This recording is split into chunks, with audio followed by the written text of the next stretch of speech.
Good evening, good evening, good evening, good evening, good evening.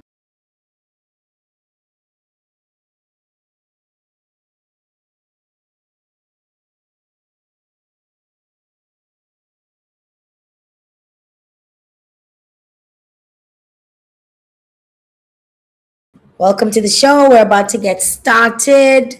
Come on down, come on down, come on down. Welcome to the show. It is Wednesday, the 25th. Welcome to the show. We're about to get started. Come on down, come on down, come on down. Welcome to the show. There's some feedback, okay, guys? All right, fix that problem. Good evening. Welcome to the show, everyone. Share the live wherever you are. Share the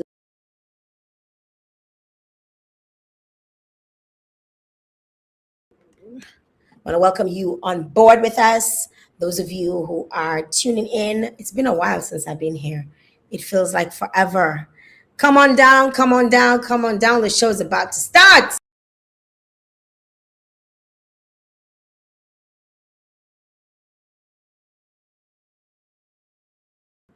Yeah, let me know where you're locked in from. It's been a while since I've been on here on a live. It's been a while.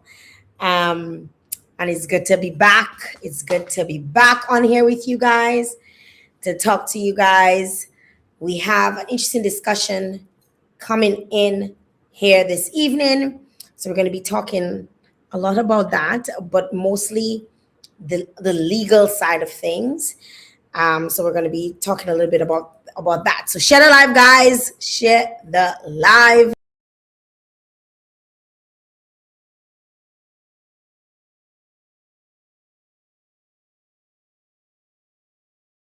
Meet Jack and Jill. Their spending has main character energy, but their accounts do not. Part of financial literacy and maturity is knowing when to log out. Remember, your account doesn't judge you, but it does keeps receipts. Don't be like Jack and Jill, stay off their hill. Follow us for more financial advice.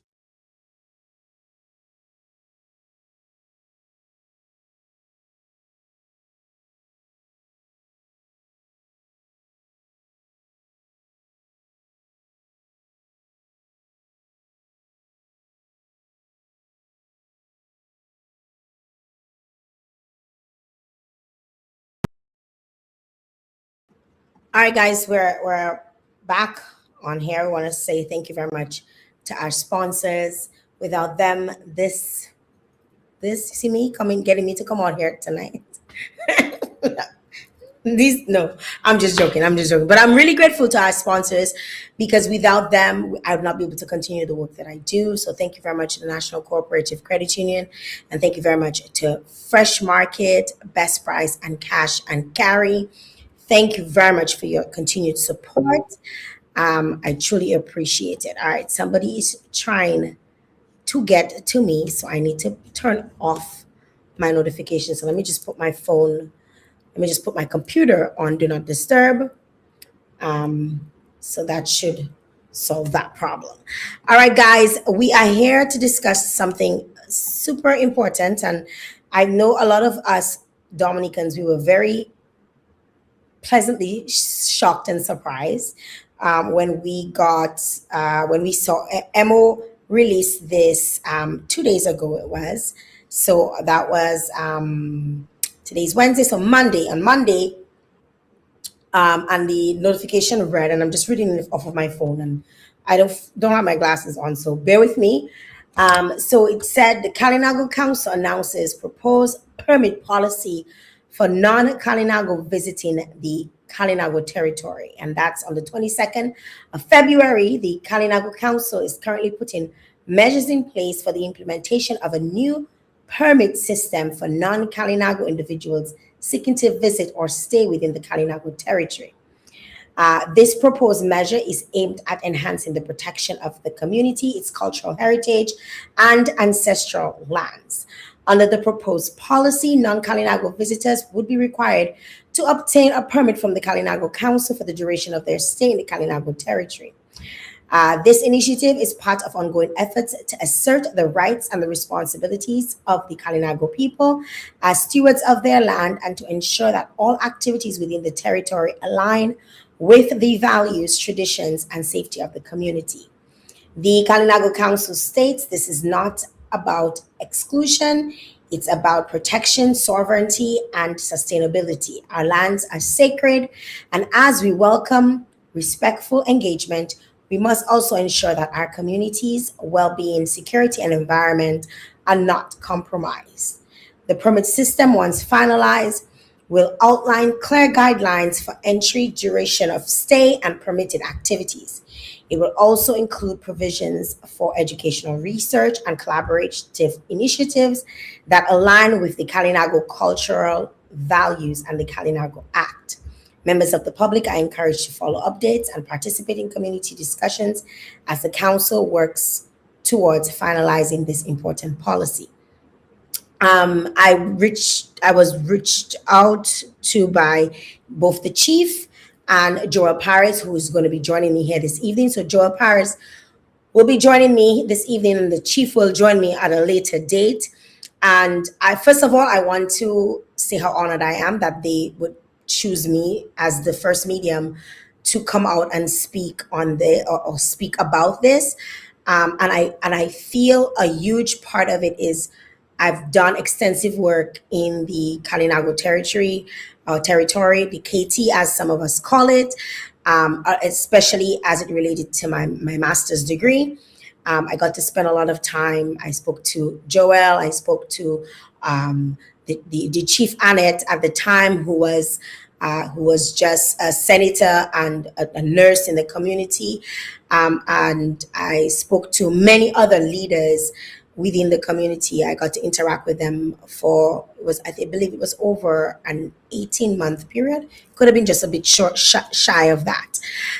So I feel honored that they felt comfortable to come on here to speak about this new possible act as someone who's done extensive research and knows a lot about, or I know in-depth knowledge on the Kalinago Act, as well as the history of Kalinago people, especially one which we'll talk about, because I have a feeling that that may have been what prompted this sort of discussion or this initiative to have an act redrafted or a permit that would allow or that or people would need a permit in order to enter the Kalinago territory.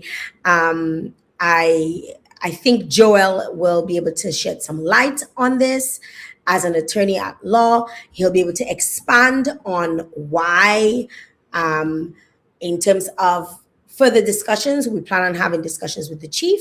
So I don't want to waste any more time. I want to bring on Joel Paris on with me right now. So I want to say good evening. Hi, Joel. Hi, Jael. Good evening. How are you doing? I am doing well. It was good to have you here. It's a pleasure to be here with you. It's always, I think it's one of my purpose in life to be an advocate for my people. So any opportunity to shed light on our rights, the decision of our administration, and to support them in their decision has been a lifelong interest of mine. Yes, I'm very much aware of that. I was just, just before I brought you on, I was just speaking to the audience and letting them know, I've spoken to you extensively. I've learned so much from you, a Kalinago person, of course, as well as an attorney at law, because you've shared with me things that are there legally and things that you as a human being, also a Kalinago, would prefer not have within your community, or things that you felt, that did not work for the community. And it's always been very interesting discussions. And I want to kind of sort of start, because when I saw this, right, the first Yeah. thing that came to mind was the law that states anyone can move into the Kalinago territory, live there for 12 years, and after 12 years they can acquire land within the territory. Yeah. Yeah, right.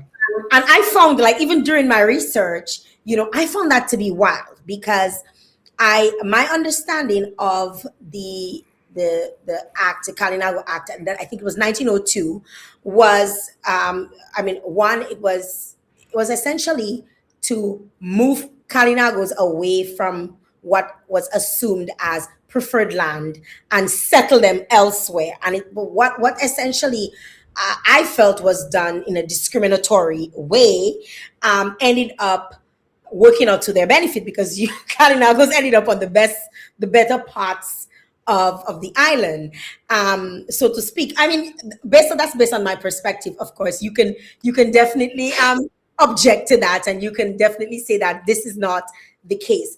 But based on the research that I've done, I felt that, um, you know, knowing the history of the crown land, I felt you guys have been disadvantaged in many ways based on this act. Disadvantaged in the sense of, as a regular an Afro Dominican, or at least somebody who identifies as an Afro Caribbean person. Although I have Kalinago ancestry, and, Right. and, and Mhm. I will talk to that, because my Kalinago ancestry doesn't go far back. My great grandmother was Kalinago, full blown Kalinago, right? Born and raised in Good Hope. So I would want to know how that would apply to me in terms of the permit. Okay. Um, However, just Yeah. understanding, um, that that this was set up to essentially have the chief manage your lands in terms of distribution, in terms of what could be done. However, it in turn, it does not allow you to utilize the land for loans from the banks, or Right. you can't Mhm. use it to guarantee, for your education. You can't use it to start off a business. There are certain things that, yes, somebody might say, oh, it's land, you can take the land and you can grow crops on it. But even in my own research, obviously there's been a lot of disadvantages in terms of how much you can, what when you produce, where does it go? There could be overproduction, there's no agro processing, there's so many different things that I learned of. And I mean, I was both intrigued and disappointed at the same time. I was like, okay, these are our first peoples. How, as a people, you know how do we sort of find a way to meet you guys halfway, you Right. know so my research was on the language and the land. Obviously, that was what I married together. And Right. now I read this and I see, okay, there's now a permit. First of all, my I would want to know why exactly. um I don't know if we should start there. Let's first start by you introducing yourself. So tell the people who you are. Let people know who you are in terms of your qualifications, because they might wonder what Mister what how can Mister talk to these things? Well, who exactly is he, right? So to let people know, and you can introduce us to what exactly sparked this consideration. Yes. Okay. So let me just say again, Jael, thank you so much for the opportunity, and thank you for the opportunity to be heard by your listening public. Uh, I am Joel Paris, born and raised in Crayfish River. If anybody knows the playing field in the Kalinago territory, the Jolly Johns Memorial Park, named after one of our freedom fighters, Thomas Jolly John, who died in the 1930 Kalinago War. Um, so I was born and raised in Crayfish River. I had a wonderful childhood of being on that playing field day in, day out, um, bathing at the cove at Barana Ote, um, playing football at the playing field. I've been a cricketer, a footballer. Um, I went to the Salvia Primary School.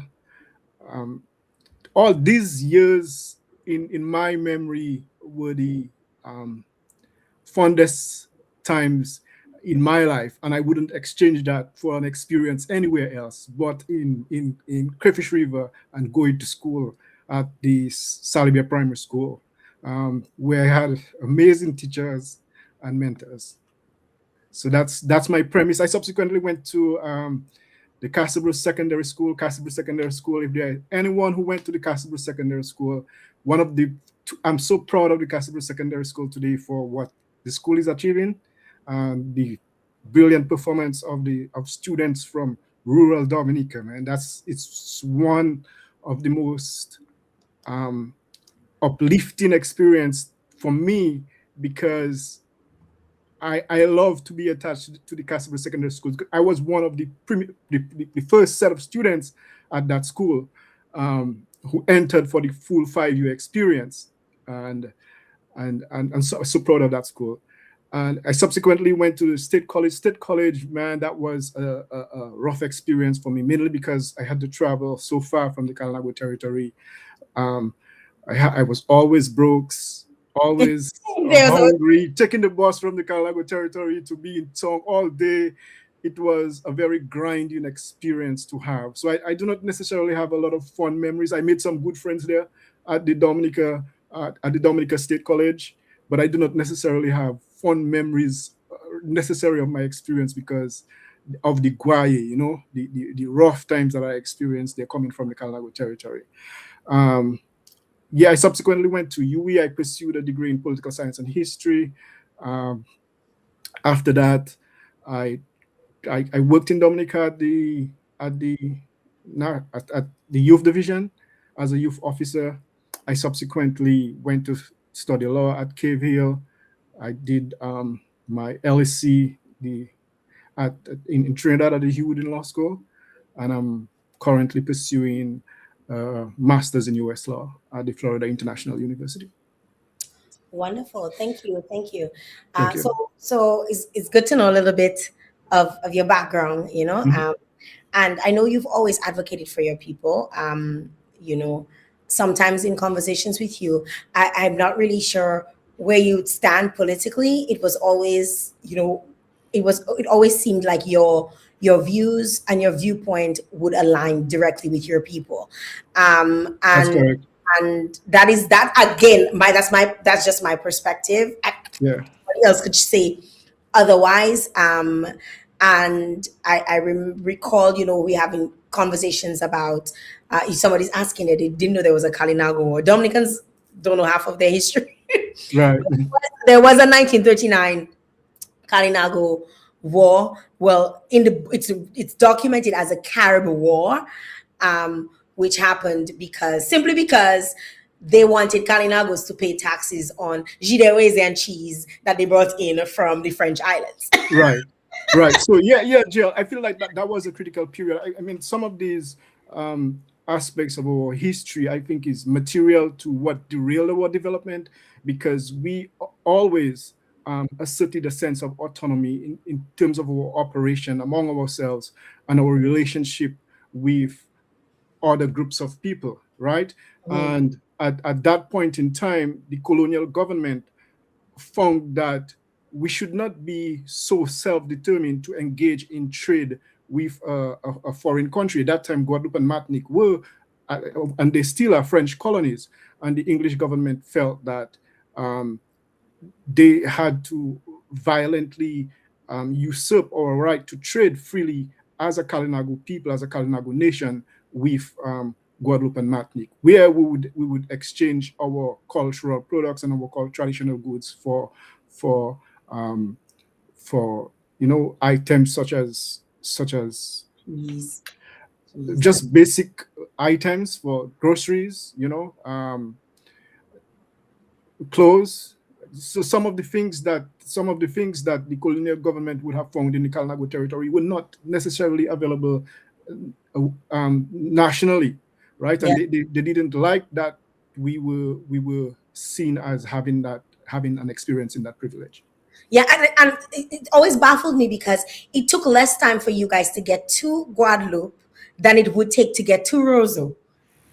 So it Yes, made yes, more sense for you to go to Guadeloupe yes, than to go yes, to like, and of that is course. all because I really immersed myself in in learning, about why do things happen, and looking at it objectively, in terms of, okay, this happened, yes, I remember, Koze lost his, I believe, his uncle. He lost his was it his grandfather, grand uncle, Yeah. like, he lost family members. Hmm. A lot of people, and it was very recent. It's not something that is 100 years old. It's something that happened in 1939. Yeah, of course, it's a very intimate experience for a lot of the members of our community, because our elders remember have a very vivid and violent experience of that time, right? And who stood up and put their lives and bodies, for the preservation of our right to be a self-determined and autonomous people.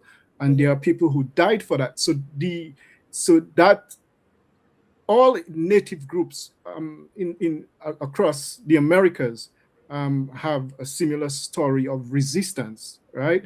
And and I am so my advocacy here is not in isolation of being a member of the Kalinago community, growing up in the community and hearing our elders advocating and speaking to us. I can remember there were days when Jerome Octave of Sineku would um, drive through the community on trucks and advocate, and say to us that we must never forget that we are the first peoples. We must never forget what has happened to us, who has who has taken so much from us, and who has treated us as strangers in our own land. Of course, he spoke Creole, but it resonated with me because Mwasakopan Creole, bon bon bon, Ukopan, and he, I think, was central, a central influence to me, um, taking on an advocacy today. You have other elders in the community. Garnet Joseph is one. Garnet Joseph is my neighbor. Irving Og is a former Kalinago chief. Charles Williams, one of my neighbors as well, right? Members of the community who were very insistent on our rights as a people, as an indigenous people, but who also had a broader consciousness about the world and the experience of other natives groups in the Caribbean and in the Americas, right? Yes, I, Jill. Yeah. someone obviously who's done indigenous studies, like, Hmm. I understand, what you speak of. I understand it not only from a local perspective but from a global perspective, in terms of Yeah. what some of the things that indigenous peoples have done in New Zealand, in Canada, across the world, in terms of really advocating for themselves. And I found that as a people, as Dominicans, I feel like we've sort of forgotten the benefits of the Kalinagos where we're concerned, why we are who we are today. I mean, and we hear of people speaking of it in a sense of, if Dominica was the one of the youngest islands to have slavery, the Hmm. youngest, when all the other islands had slaves, Dominica was the youngest, one of the if not the younger islands to have to end up having slaves, and then that was because of the resistance of the Kalinago people. That Right. was because they feared coming. Boats would get lost in our waters. Yeah. Ships would just disappear. Yeah. Because they couldn't come near Dominica. Although we hear historically, Christopher Columbus discovered Dominica in 1492. We hear all of that, and we feel like from the time he discovered, he just planted his feet and everything was, but that was not the case, Right. right? That was not the case. That didn't happen until the later part of the 1700s was when that actually happened, which is not even 100 years off of the abolition of slavery, right? So that essentially we don't have that slavery roots like countries like Haiti and countries like even St. Kitts, which we had like a large sugar plantations, or even Barbados, bigger islands like Barbados would have Right. comparison, and that was because of the resistance and the fact that they protected your people, or the first people of Dominica protected our country. They protected us so that we were they couldn't settle here and just come and do what they wanted, right? And as a result, because of the practices that you guys, or your ancestors would have practiced, our lands are some of the best planting lands because Right. it didn't get, for lack of a better word, it didn't get raped like the Right. other islands, right? Where wrong practice agricultural practices, like not following the moon. To this day we still using almanac and all of these things. Right. Things that we learned, that was passed on through tradition, and we're able to have fertile soil, and we can throw seeds outside and they grow, and that has nothing to do with, we think as Dominicans that has everything to do with us, but it absolutely doesn't. It has everything to do with the Kalinago people and how they, and their relationship to the land, and their relationship to water, and their relationship to nature, and that is what preserved us, why we can call ourselves the nature island of the world today, right? So we can buff and puff, and I know sometimes we put the Kalinago people on our tourism products, and the back of our mind, we know why we do it. Yes, we do it. We've commodified it, obviously, because in the world that we live in, where capitalism is what everyone is going towards or moving towards, we've done it that way. However, if you look on the flip side of it, they're the reason why we can Right. call. So I mean, I really like when you speak of the resistance and all of that. um but there's a permit system that you guys want to establish, and people, I know some people are angered about it. Some people Mhm. within your community, or even today, someone within your community spoke out and said, there were no discussions made with the Kalinago people. Just recently I had a Kalinago contestant, a queen contestant on my program, Mhm. and one of the things she said, me, I don't expect to be for Kalinago man, you know. Mhm. So how does one have a permit as such when Kalinagos will obviously want to continue to come into the rest of Dominica, as we Dominicans feel like we probably have access into the Kalinago territory, because we believe that if it's in Dominica, we have a right to it as well. Because as a native of Dominica, I should have a right to be able to come into the Kalinago territory Mhm. as I please. Why a permit and why now? Okay, so before we move into the issue of the permit, I'm not going to discuss the permit and the particulars of the permit and how the permit will be administered. I think I will leave that for the administrators within the Kalinago Chief and Council, right? Okay. What I want to do is to provide context and justification for the permit. Okay. All right. Okay. And the permit, let me first say this, right? The two greatest injustices that human civilization has experienced has been the genocide of indigenous people and the enslavement of African people. So we have uh, a shared trauma um, among the populace, including the dominant population in Dominica and the indigenous population. We have a shared trauma. And with that shared trauma, the the dominant population, meaning the African people who came across the Middle Passage and who came to the Caribbean to enter this, to have this very gruesome experience and degrading experience of slavery. Um, this, I think, coming from coming from that experience and emerging into a space where we have emancipation, right? And emerging into a space where we have independence, I think is a story of resistance by African people in general, that they have, a slave could not, for example, on the Haitian plantation, right? Um, historical writers in the Caribbean, such as Eric Williams, identified that on the French colonialism in Haiti, that a slave lasted, the life of a slave was 9 years. 9 years. You subject a human body to such grueling experience, and we must remember that Dominica was also colonized by the French before we were British.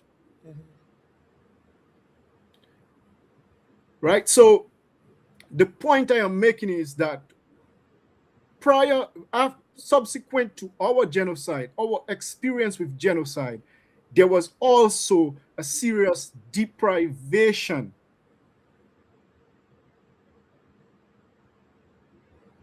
of human dignity experienced by the majority of Dominicans. We both come from a very dark history. And that is our modern history, right?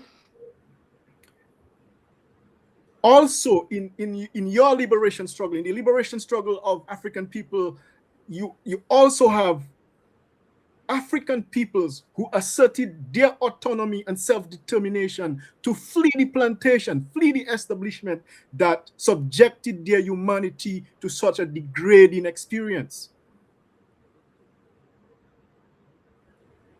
The Maroons, led by leaders like Bala. And it was in these deep jungles and recesses and mountains of Dominica that they found protection. And we, as Kalinago people, shared intelligence of the terrain to help in the liberation of African people from the grueling experience that they were having on plantations on the coast, the west coast, especially the west coast of Dominica. Right? So when we as people forget that, first of all, when African people came from that to emancipation and then to independence in 1978, that is a wonderful experience in the African story, because now African people in the diaspora, speaking about Dominica, you get to enjoy, to decide on leadership of your own kind. That is what independence means. You got rid of white leaders, and now you are being governed by black leaders.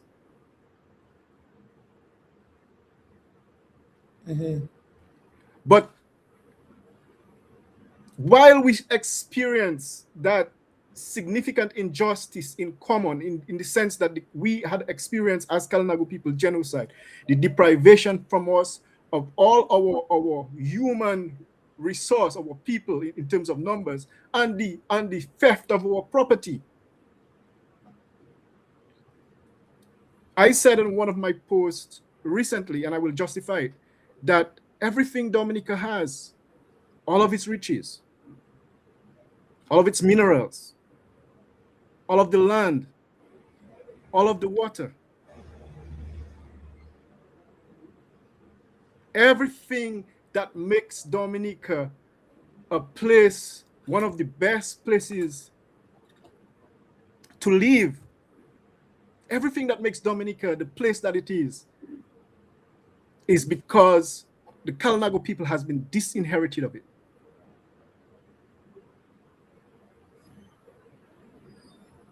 Right? So there has been, and that's a huge word, there has been a usurpation from us of 98% of what belongs to us, because the Kalinago people only have 2% of the lands in the Commonwealth of Dominica today.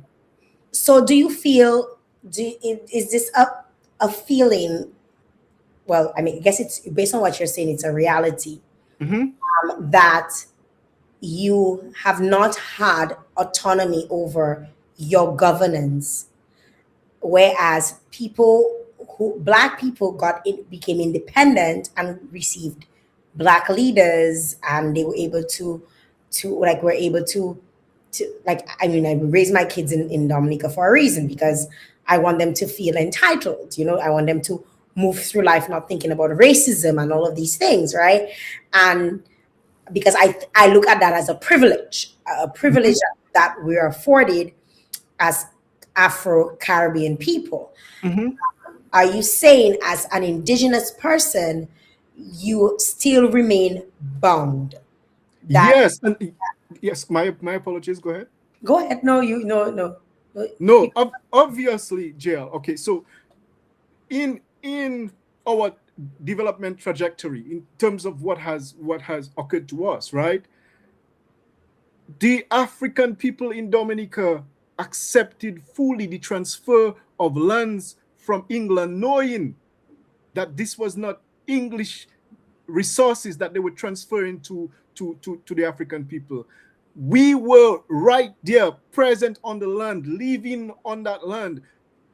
No one consulted us. We did not consent to the first of all to the usurpation of our land by Europeans, nor did we consent to the transfer of that entire title upon the birth of independence to the African majority.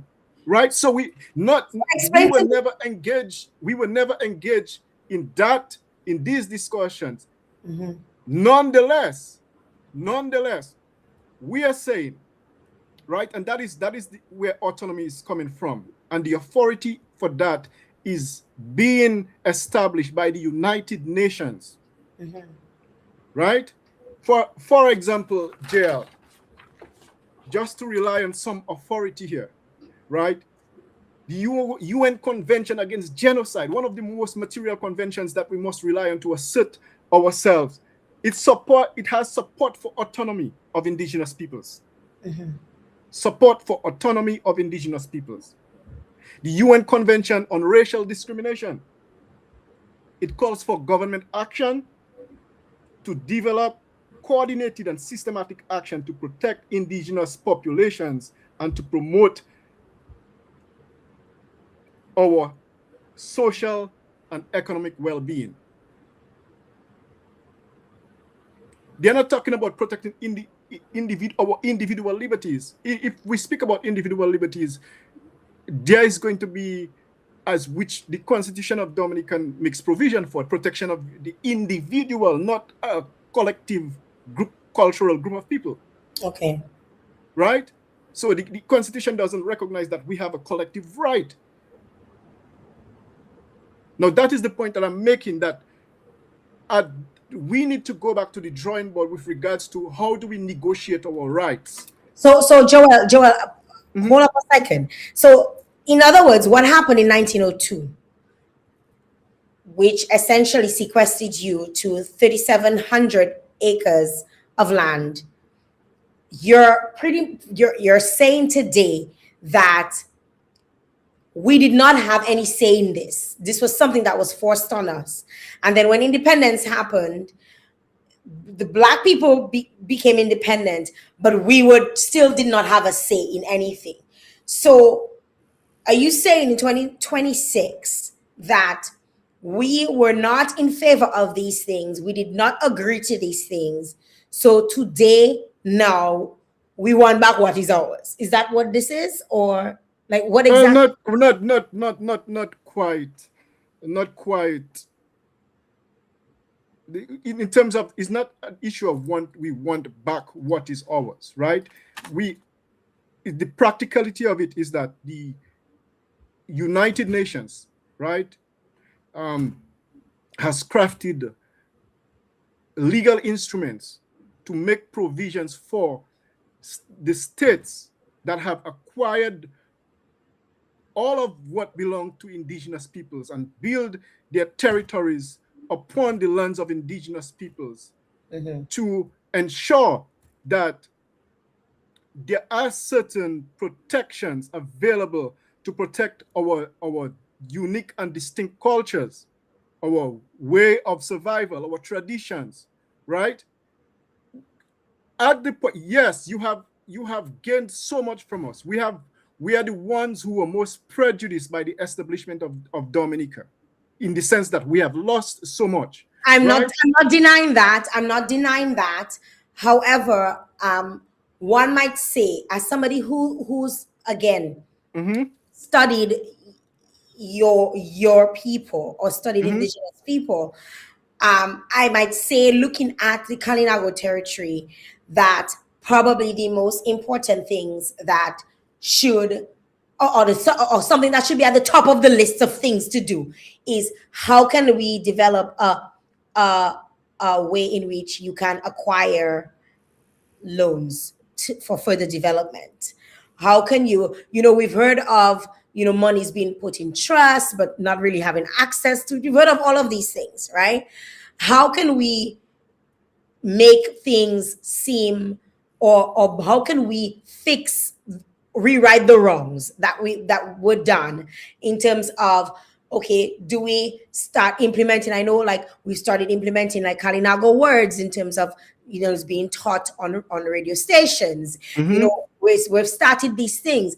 There's been a lot more advocacy and a lot more encouragement of, how, I mean, we stopped calling people Kwaib, excuse my term, because it's a Mm-hmm. derogatory term, and I get so angry when people do it. If people talk, they're talking to me, and they refer to Kalinagos as Caribs, I get very upset. I'm like, that's not their name. It's a derogatory term. It's something that was, so I know that, in my mind at least, I feel that, okay, Kalinagos understand their cultural identity. They want to continue upholding their cultural identity, but they want more from the system. And these are ways I see in my mind that they can get more from the system.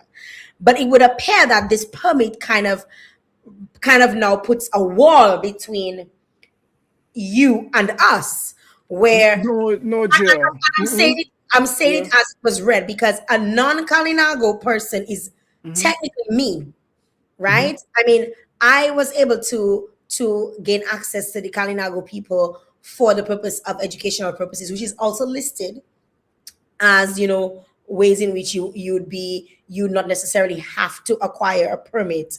Like, there are these requirements. It'll go through a process. I'm still uncertain as to why a permit, and what about the preservation, or what could we do that could cause more harm, why you feel a permit is necessary. Okay, so okay, so the permit, I think, is incidental to understanding the macro legal system under which indigenous people um, has a right to exist, right? So the international community is saying, hey, states, you have received, you came here, you've met um, indigenous peoples on their lands, right? Who have pre-existed you. You have arrived there. You have established your political power and your very hegemonic superstructure as a dominant and controlling force over the indigenous people that you've met, that pre-existed you, right? Yes, we have gained independence. You have what is called sovereignty. But now, looking at what has occurred to indigenous people, the fact that indigenous people pre-existed and were nations, we before the Commonwealth of Dominica Constitution, before the flag of the Commonwealth of Dominica, before the national anthem of the Commonwealth of Dominica, we had an existing governing structure, right? We had a means of survival and traditions, a way of subsistence, a way of in which we dealt and preserved the environment. So what is that All of permit supposed to do? Like, what exactly is it in an effort to regain these things that were lost? Like, what no, is we without having autonomy, right? Without having autonomy, and without being given the right to self-determination, and self-determination under in the states which have independent sovereignty, there are pockets of population which the United Nations has identified as so distinct that they have that we have, like indigenous people has, therefore has a right to autonomy and self-determination. So it's a legal right that has not been incorporated under the laws of the Commonwealth of Dominica, but ultimately based on the direction or that this international, the society, the internationally is moving, we as a Kalinago people understands that in line with our rights enshrined as members of the of the human civilization, that we can assert these rights. So it's not something that the Kalinago chief is determining by herself on her own, So this came right? from outside. It's This is not something it's, that we practice. it is a it we are relying on the international instruments as authority to do it, right? Because our state would not provide us the with the domestic authority under our domestic constitution to do it. It So is so very difficult. Yeah, go ahead. so if this is met, and for the average person who might not understand what sovereignty means, Mm-hmm. what do you expect once you've received that? What are the expectations? That you would govern on your own, you would leave on your own, you people, like, because a permit is like a passport, like a visa, right? I mean, we hear about Mm-hmm. visa entry and all of these things. You would have your own laws. You'd have you would you if your crimes were committed, it would happen. It would be the judgment would be passed within the Kalinago territory. So if somebody were to commit a crime, God forbid, then you guys would deal with it. It would be, so you would be operating as a separate entity to the rest of the country. Is that the end goal? Okay, so if you let's go back to what is happening in within the international space, right? In Canada, for example, where you've lived, Jael, Quebec is a quasi autonomous space from Canada, right? And It's the a reason quasi, why, and it's a quasi because so they operate, their systems are operated differently, but you don't require a permit to go into Quebec. right? No, but You don't require stick a a pin. permit. I'll tell you why. We will come to why the permit is relevant, right? We'll come to why the permit is relevant. Quebec has the justification for their semi-autonomous operation is because the French pre-existed the English in Canada, and Right. they negotiated having a semi-autonomous operation separate and apart from the national Canadian government. Right.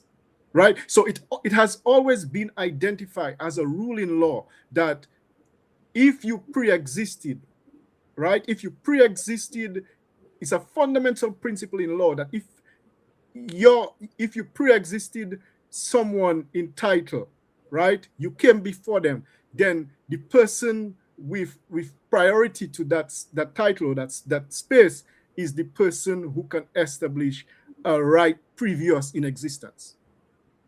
Now That with the Kalinago, yeah, go that sorry. is true. That is true. However, in if you're using Quebec as an example, Mm-hmm. Quebec is not governed on its own. Quebec still has to answer to the federal government. So Correct, yes. they don't pass laws. Like they recently had a law, or tried to ban the hijab, people Mm-hmm. from wearing the hijab in Quebec. That had to go to the federal government. That was a Right. big that was sent to the federal government. So they try to do things, again, to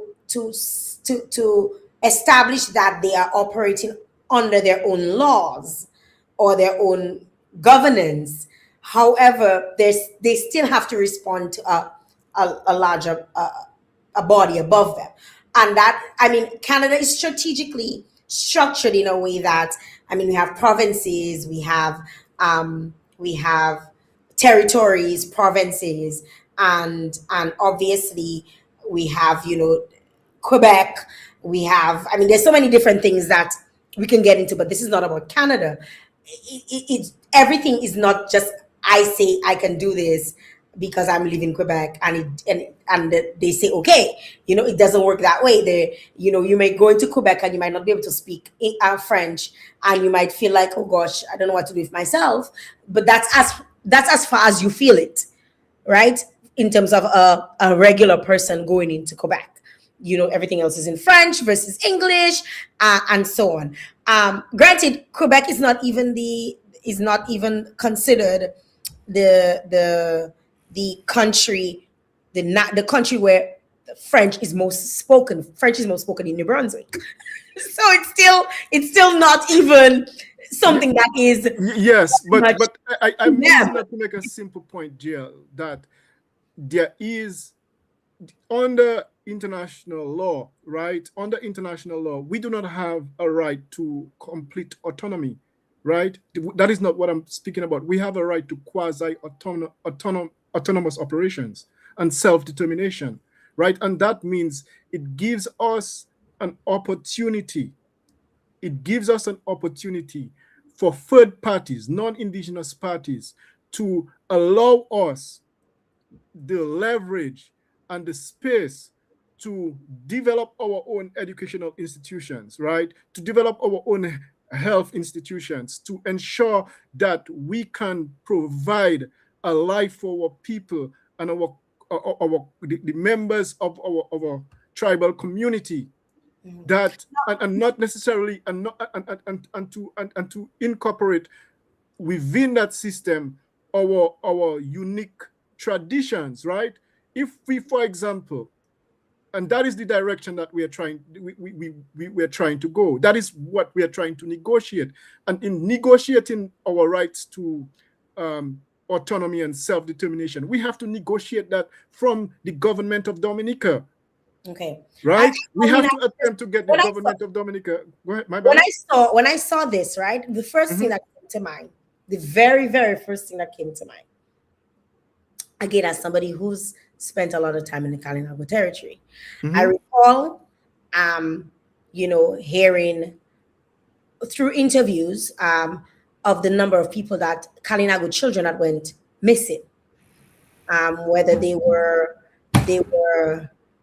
taken falsely. They were told that they would be able to come back, but they were taken from people come from the outside, foreigners coming into the Kalinago territory, and and I don't want to say these, but that's exactly what happened, and buying children, um, and some of them telling children that they would come back, or telling the parents that they're going on a vacation.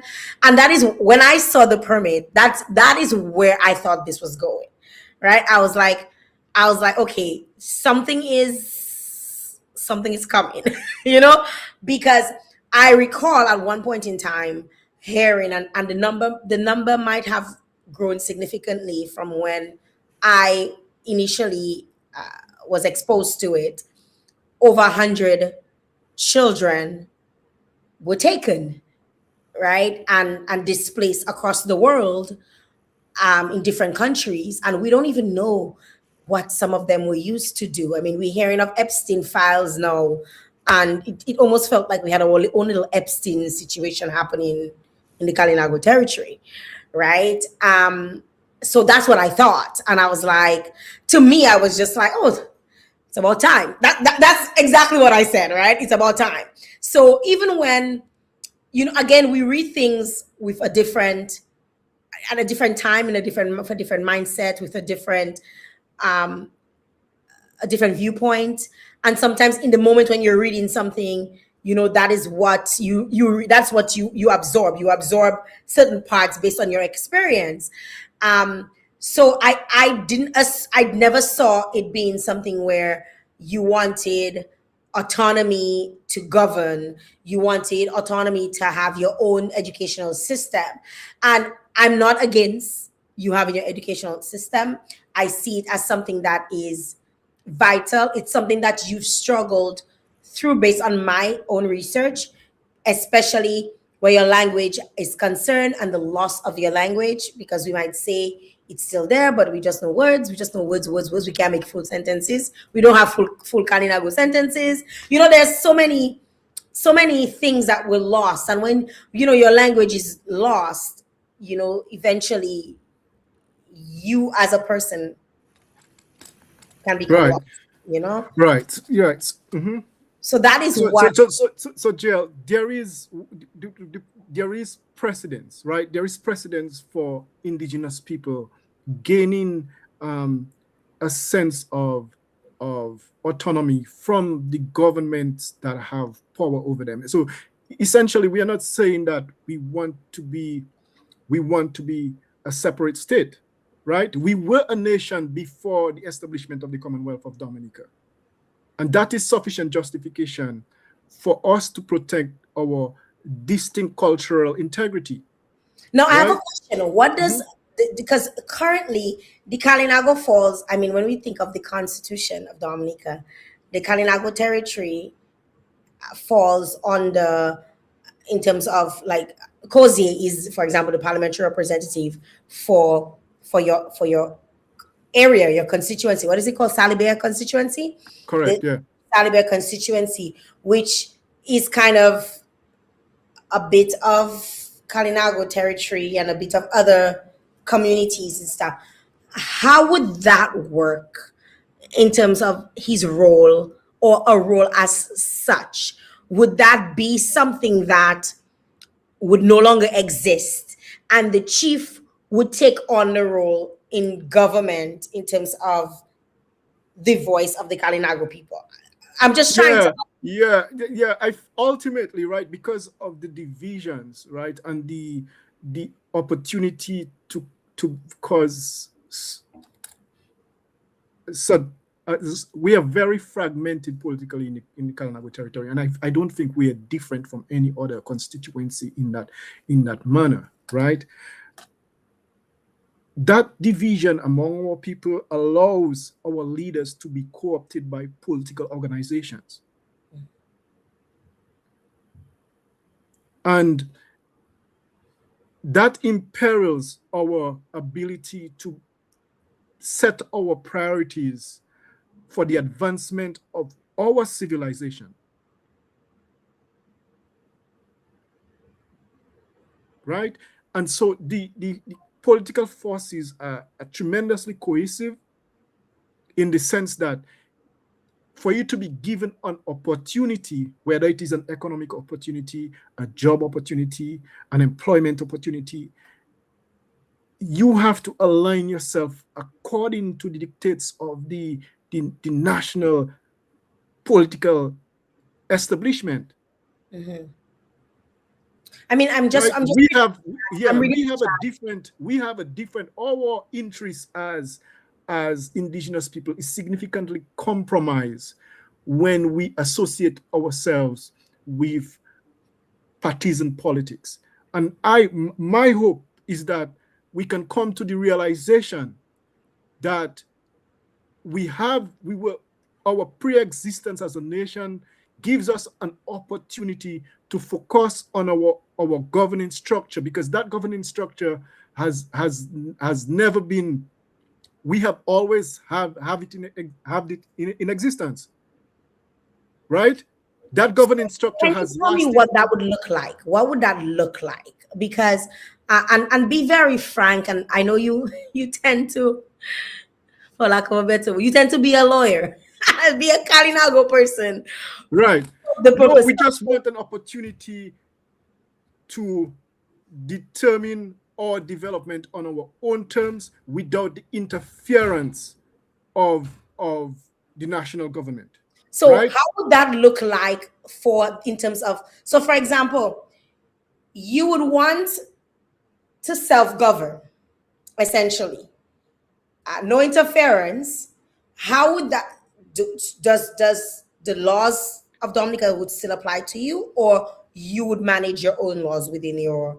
Right. So we have to make a determination for ourselves. We would still be bounded by the Constitution, because the Constitution has the manner in which the Kalinago territory as a governing system, the relationship between the ordinary person and the Kalinago governing body should not deprive the ordinary person in the Kalinago territory of the right entrenched under the Constitution of Dominica. Agreed. Right? Agreed. And Right. so So we are not if trying I've to. read the Kalinago Right. Act. Yes, Right. I've actually read the Kalinago Act, and they're asking, do I think in its current state? Sorry, the question is, do I think in its current state it empowers the Kalinago people, or is it or is it set up to keep us in check? Parts of it, huge parts of it, are to keep you in check. Like, that 12 years thing. I'm like, you giving them their land, and then you saying anybody can just come and just live there for 12 years and just agrees. So if I want to go and get land in Kalinago territory, because I jail nice, jail friendly with Joel. Jail can say, you know what, I'm moving in next door by Joel them, man. I gotta pull up there for 12 years. And then after I say, you know what, I want a piece of land on his mind, and there's nothing Joel or anybody in the Kalinago territory can say, which is essentially what the law states. Yeah, but remember, we were not the ones who enacted that legislation. It Right. So was that's a what I'm saying. I'm legislation like, something that imposed on us, right? And that it is was, it was imposed right. on you. And yes, a lot of it does set you back. But what exactly, like, I'm still not understanding the permit. Like, I still haven't been. I get what you're saying, in the sense that you want to have autonomy in terms of, but what would that look Yeah, like? the international instruments on indigenous people rights make provisions, right, for the state to provide the financial allocations for indigenous communities or tribes to govern and administer independently their nations, right, or their territories. It makes allocation for that. Once that international instrument is incorporated into domestic legislation, it mandates the government, because right now the government of Dominica does not provide an allocation of financial resources for the administration of the Kalinago Chief and Council. The only person on salary here is the Kalinago Chief. Now, you cannot administer or you cannot bring to life policies unless you have the staff, the necessary staff with capacity to implement these policies. So we are bereft of that. Now, that obligation is necessary, not that we are reliant on the state. The state has the resources of indigenous people upon which it has established its territory, upon which it is taxing its people, upon which it is using the minerals to exhaust and to provide Joel, its people with revenue. you're not asking for an amendment of the act. You're asking for a permit. So I feel, as a regular person, because I understand what you're saying. I understand what you're advocating for. But what we read is a permit that is being asked to be Yeah, instated. yes, But but what I'm saying, Jael, like, what I'm saying is the permit in itself, there is no mischief or injury to any third person that is non-Kalinago in the permit. The permit is simply, right, is simply a requirement, right? A requirement that is placed on the national society if you are visiting the Kalinago territory to meet a basic standard of making a contribution towards the governance, the governance of the Kalinago territory, so that the Kalinago Chief and Council can have a sense of revenue to meet the mandates of its a people. monetary thing. So this Right? is a No monetary, one, right? No one not in the national necessarily space. Yeah. okay, I don't want you in our space. I feel like we're not being able, like, I feel like the explanation could have been, this is to establish that there are things we need to do in the Kalinago territory that we cannot do because we're not getting any funding, or the sufficient funding, from the government. Therefore, we want to establish a permit system where you pay to come. Once you're not a Kalinago person, you pay to come inside, because we need certain things we need to do. We need to fix our roads, we need to fix our health center, we need to be able to teach our language, and get teachers probably from indigenous communities across the world to come and teach. We want to be able to do certain things, because my understanding is it doesn't come across as that. Somebody asked, Please provide the main specific reason for the permit in simple terms that the average person can understand. Because just like that person, I'm confused. I Yes, but the permit, that I is not know. what I'm providing is a justification, right? Is authority for why that is not an arbitrary decision, right? I know It it's is not. not in But I know it's not isolation. No, arbitrary. no, but what I'm trying to respond to, Jail, is that people are saying that they're attaching to it very a very negative connotation about racism, about the idea of superiority of a race, the ideas that we are attempting to cause division and segregation in Well, Dominica. This is we have a right to ourselves. We have I a right don't to think ourselves. so We though. have a right to self. I Sorry. don't think so. I don't think that the vast majority is aligned with those beliefs. What I can tell you though, because remember, Joel, I've interviewed Annette, I've interviewed when you guys had, before you had your elections, right? Correct. I Yeah. remember I interviewed both Natasha and Annette, and I believe the other lady that was Hmm. running at the Yeah. time. And I remember in a conversation with Annette where she the chief, well, Annette who's the chief now, there was a suggestion that there should be a benefit for Kalinago people to stay with Kalinago, to only have, boy, I wish I had the clip, I would pull it back up, to only get married to Kalinago people. There Hmm. should be an incentive, to think that. And then fast forward to 2026, on my show, a Kalinago woman with Arawak and German background says, cannot force me to love is love. And I think a lot of people took this permit as, we don't want black people in our place. We don't want all you man them coming and take our women. We don't want, that's how people took it, because people have memes about it. And I mean, I've been trying my best not to indulge in it, but I think it was more along the lines of, y'all don't want us to associate with you guys. And some people even insinuated that it was because of what the young lady had recently said, why this was coming into play now, that people don't want, that Kalinago people are trying to sort of protect their identity in that regard. But Joel, you and I both know that there are not very many pure Kalinago people anymore. Everybody has been mixed, or how many pure breed Kalinago people as to, Yeah, but I don't know, Jail, that is in the order of because priority, right? all of us have Yeah, I will respond to that. blood. I will respond to that if I get the opportunity to do so.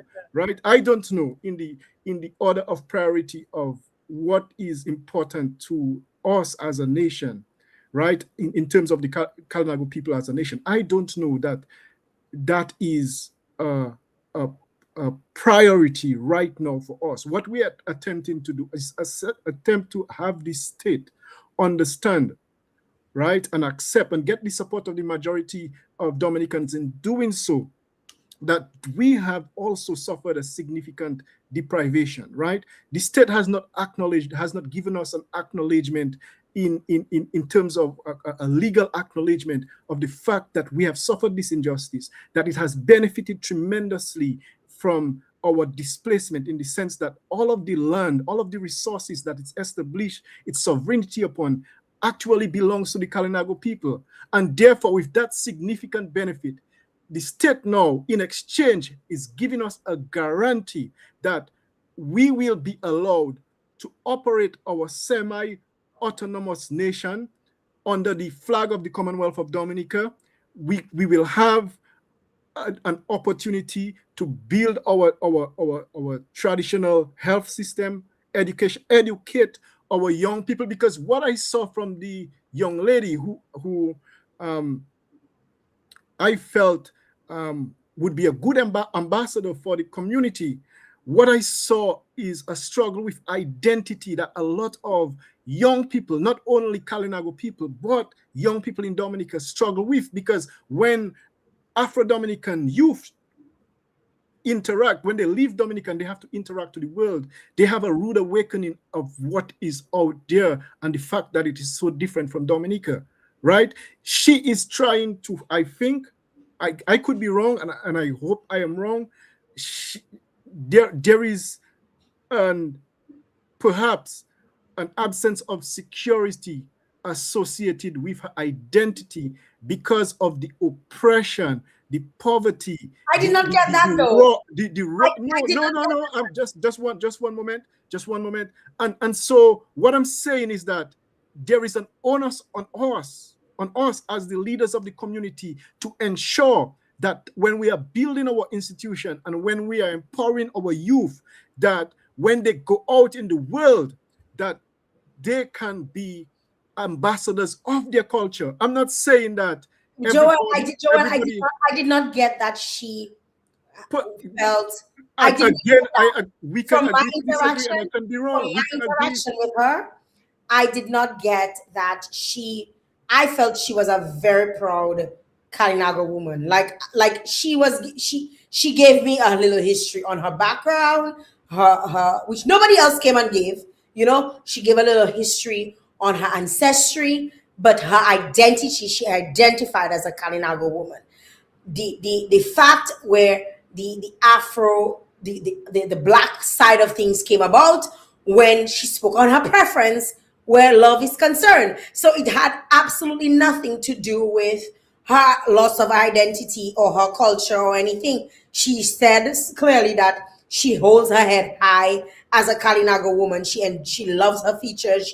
She wants to be a model. I mean, people who want to be models are not sometimes are sometimes some of the most confident people when it comes to and she came across as very confident. So, I did so, not so, get so, so, so, she, so, Jill, two things can be true, right? I feel that I felt that she her preference for love was she said she would not her words were I would not love a Kalinago man.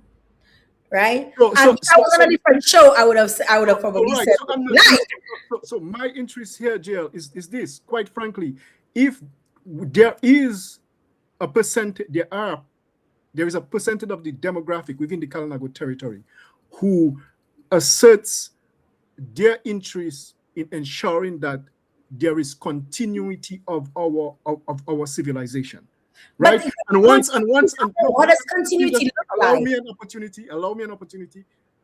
Once there is that percentage of people who has a central interest in maintaining the civilization, ensuring that our civilization is not at the point of extinction, I have, as an attorney, my intention is to support that demographic, right? I, and I My understand intention is that. to support that demographic, And I understand that. and I cannot make decisions for any individual or tell them what to do.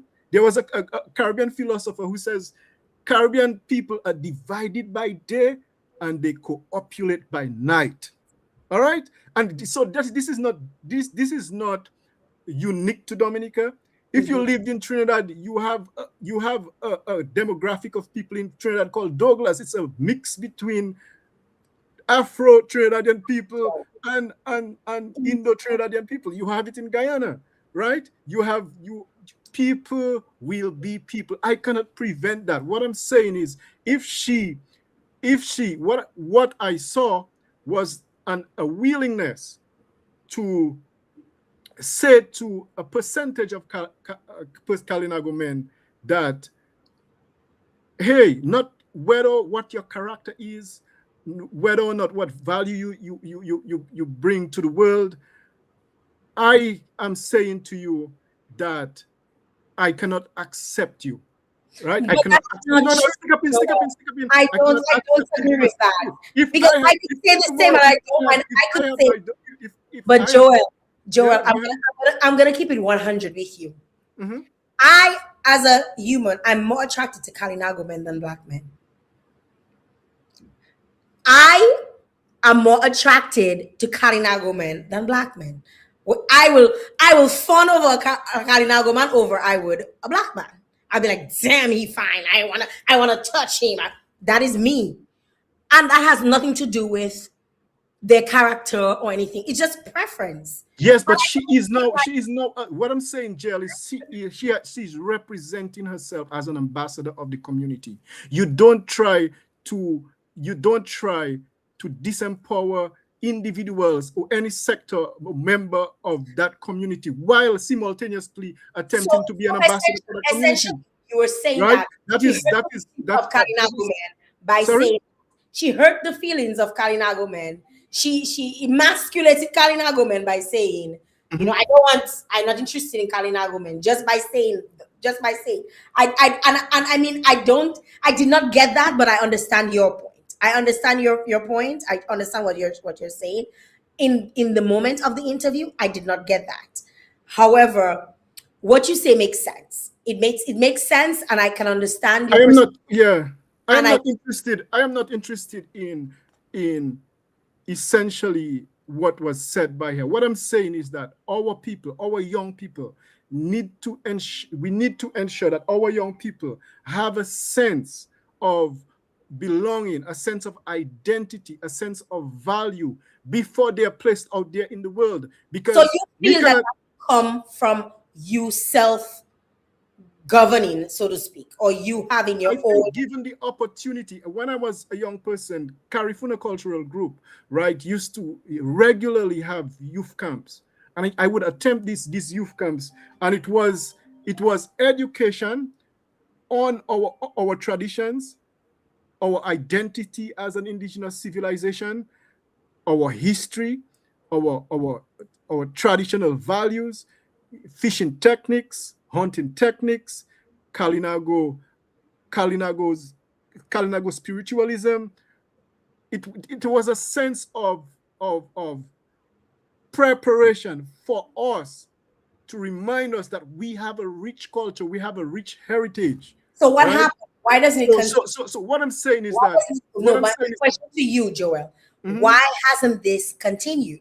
What has happened to stop the continuation of the, because you would have appeared to have grown up maintaining your values, um, still wanting to advocate for your I people. have Jael. I have not appeared. I have. You're I a have, very my friend. Thank Kalimago you. man. Yeah. You're very. Yeah. I mean, I speak on that from the beginning of our conversation.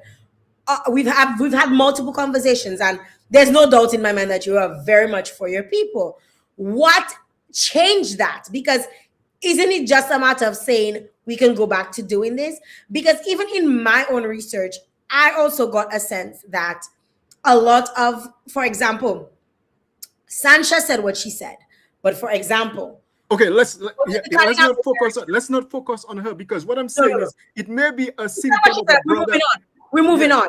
She yeah, said yeah. what she said, but you go to the Kalinago territory, Hmm. and a vast majority of young men, you'll see them pull up on the side, as you would in our other communities, but you'd see a lot of them pull up on the side of the road. They pull up, they either smoking, they drinking, and you see that it's not isolated to the Kalinago territory, it's across the board. Are you saying that if you were to self-govern, or if you were that would no longer be? Is that I think we have an amazing pool of talent among Kalinago people, among people who have excelled um, at universities internationally, among people who have excelled in technical skill sets even within the community, um, among our traditional elders. I think we have the resources, the human resource available to, and also the networks to provide an education in native human development, um, that can empower our community, right? There Mhm. is the leadership. So that cannot happen in the absence of a permit? That is, we are not specifically speaking about the permit. What I'm saying is that this permit is an incident of the fact that we is one item in that we can cross. So once it is achieved, right? The permit being consistent with the authority to do it under international law, right? Okay. The permit being consistent with that, and the permit not being injurious to anybody. There is no injury or mischief intent in the permit to any third party non-Kalinago person. What is really the injury or the problem that it is causing for Dominicans? They have the argument about inequality, right? People are saying, oh, we are trying to separate ourselves apart from the dominant society. You see that argument, if people say that, my response is that it's not you who tried to separate yourselves. We separated you from us. Thank Like, you. like, and that, I mean, that is essentially what it is. It's written in the books. There's proof that is what happened, right? So it's not a matter of you trying to separate yourselves. I think sometimes some of us are ignorant. We don't know our history. We don't understand, our constitution. We don't understand the laws, and we just bump our gums because we have a platform on social media and we can just say what the hell we want. Yeah. There are a lot of people who are, that is what they do, and that is who they are. We cannot prevent people from saying what they want to say. They can have their opinion, and some people's voices end up being louder because they may have a following, because they like to take kicks and they like to make fun of people and all of that. So some people might listen to them and pay attention to their nonsense. But if they open a book and read, instead of using the pages to probably smoke weed, they'll understand that essentially you were made separate from us. It wasn't you trying to make yourself separate from us. And I understand, but I have to play devil's advocate, because this is my platform, and I do not want people to think that I side in with one over another, because I have my opinions, and I'm entitled to my opinions. However, I understand what you're trying to achieve, and it's a lot simpler than you. I think you probably complicated it a little bit, Joel, because you come No, as a I'm not lawyer. speaking. You come as a lawyer, I'm not speaking about and the you administration didn't of keep the. I'm it. not speaking about the administration of the permit. I am not on the Kalinago. I'm not the Coming, Kalinago chief. I am not the right. council. I cannot speak And about we how need the exactly it is. to It will us, be administered. But what I'm right? saying is that it is not going to hurt anybody. There is no injury to anybody. And I've heard people speaking about the fact that, in return to the imposition of a permit by Kalinago people, that the freedom of movement that we experience to move from one place to the other we can also be curtailed. There is no authority in law recognized by the international community of the dominant society to do such, but there is authority in law under the United Nations rights on indigenous peoples for indigenous people to restrict the movement of members of the dominant society into its territorial space. Mm-hmm. Right? Mm-hmm. There is authority for it. So this is not, again, I'm emphasizing, this is not, we did not get up, or the chief did not get up on Monday morning and felt the need to put that proposal in the public. It was a part of her campaign, and it is. I'm glad that she's meeting that mandate that was given. She's a democratically elected chief with a mandate from the Kalinago community and a responsibility to ensure that the Kalinago territory safeguards its cultural interests and preservation. I wish she had come and spoken first, because I think she would have been able to expand on why a permit, how does the permit give autonomy, um, is there any financial gain? Is it for financial gain? Like, because I still feel that people are still confused by the statement. I still believe people are still confused by the statement that came out on Monday, and people are not the average person who probably doesn't understand the Kalinago history or the Kalinago story, we might still leave this conversation feeling, Pahabonje, like, what exactly is that? Yeah, but that is not what I'm trying to say here, Jael, is there is legal authority and justification to do it. While we do not, while there may be some sort of backlash about what we are attempting to achieve, there is authority for it. That is all, right? It's not something, and there is authority.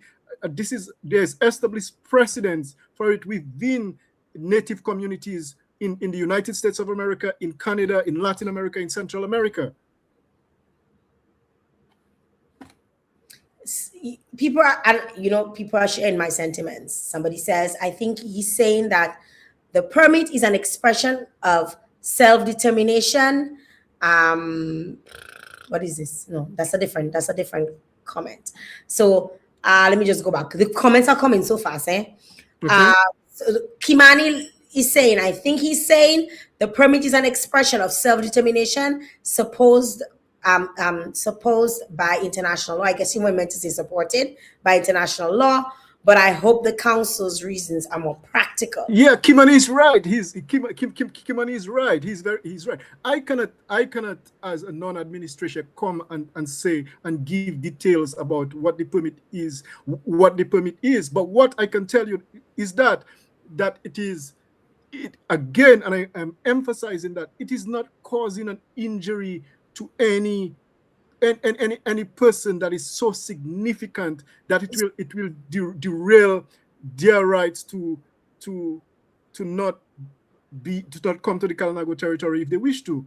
So essentially, if that permit goes through and everybody is in agreement with it, and you decide to have that permit, so there will be like a station at the start of the Kalinago territory, like the boundary. So the boundary being, I guess, after Atkinson, and then there'll be somebody probably at the end of close to Castlebrus for those entrants, and they'll be collecting monies. That again, Jael, the details as Because we're practical people, right? And I want to go to the, because people are asking a lot of stuff. So someone is saying, Gilbert is saying, I believe the permit should have targeted foreigners but not local people, and I'm inclined to agree with Gilbert. Somebody is saying, Damien is saying, let me tell you, a lot of these people come under some kind of false names because people are just scared to. People are such cowards and they're scared to really come under them. But we'll believe that Damien Pressure is a real person. Why don't you guys start with pressuring the government to give your community the millions they owe you guys? Right. Is asking. Someone else is saying, Gilbert is saying, so why the other communities around Dominica utilize their lands for livelihood and live a comfortable life, but Kalinago people don't utilize as much as they could? Look at Haitians. Some just come and are able to build and buy vehicles. I think it has a lot to do with their mentality. Whose mentality? Dominican mentality? Kalinago? But the Haitian people, if they come to Dominica, they are. You see, one of the things to make the point that the person is making, if a Haitian person comes to Dominica and they're experiencing life in Dominica, they're experiencing life as part of the cultural majority, right? Immediately there is no significant distinction. I don't know why an Afro-Dominican person would think that there is an inherent distinction between themselves and someone from Haiti. Right, but there is a cultural distinction, but that's about it. Right, and they do not have the history of injustice and oppression that a Kalinago person has experienced under the domestic establishment. There are Kalinago people who exhaust their skill set. For example, fishermen. Some of our fishermen are blessed. They land the most fish on island, right? And that is because of a traditional skill set and an understanding of the seas. It does not mean that they are not prosperous Kalinago people. Well, I'll tell you this. Yeah.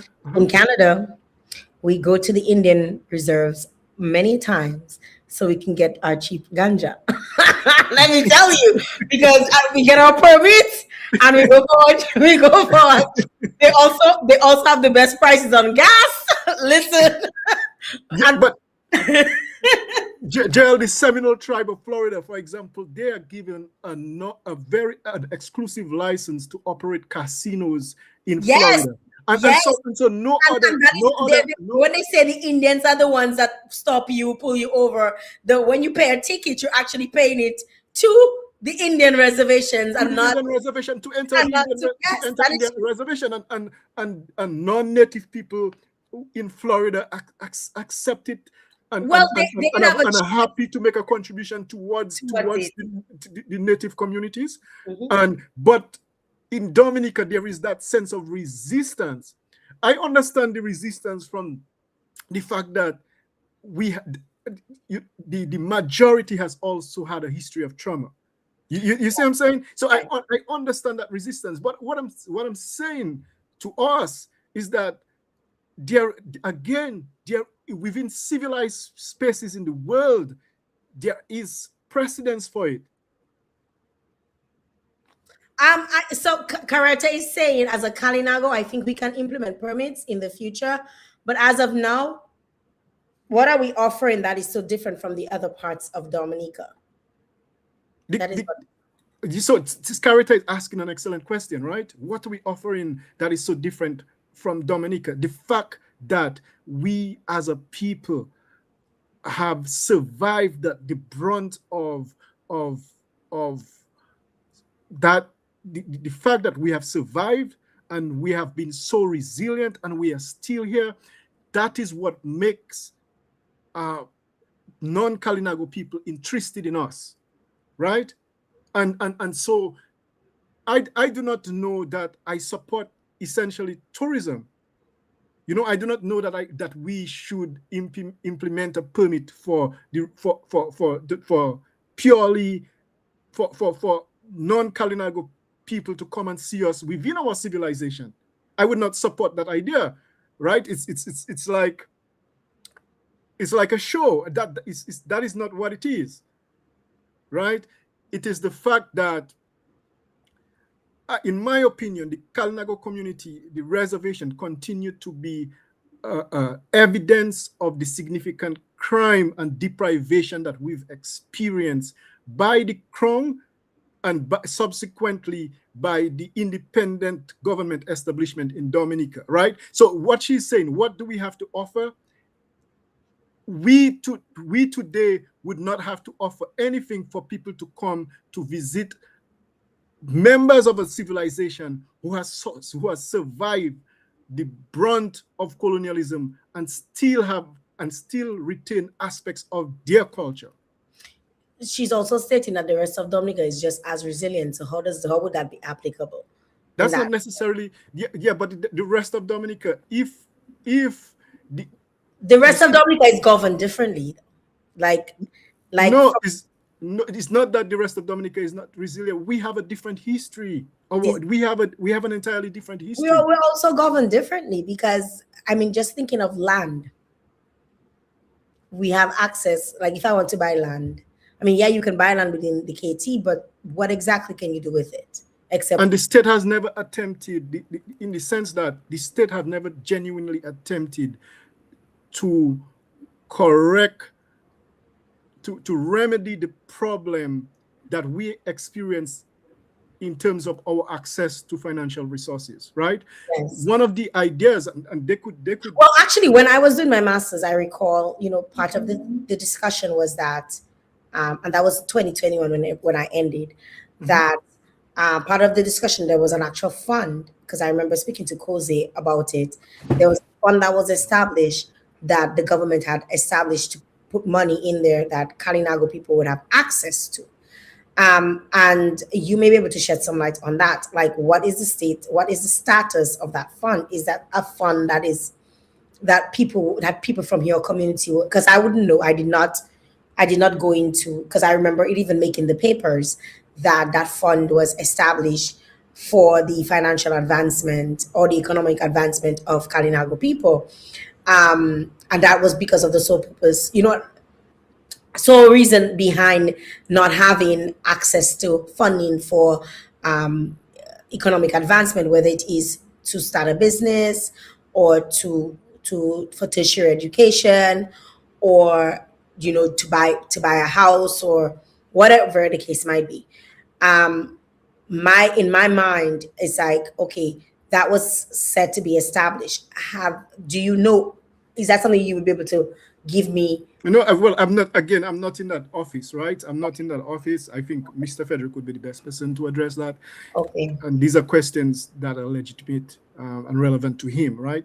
But Okay. what I would say is that there are other creative ways of ensuring that we can have access to resources, and the onus is on us to establish this system, Okay. right? But when before any third person can have a relation with us, it is, for example, a requirement that under because of the idea of sovereignty, right? Because the state is a sovereign state, before having a relationship with us, that relationship has to be given the approval of the national government, right? So yes, we can establish international relations with other tribal groups.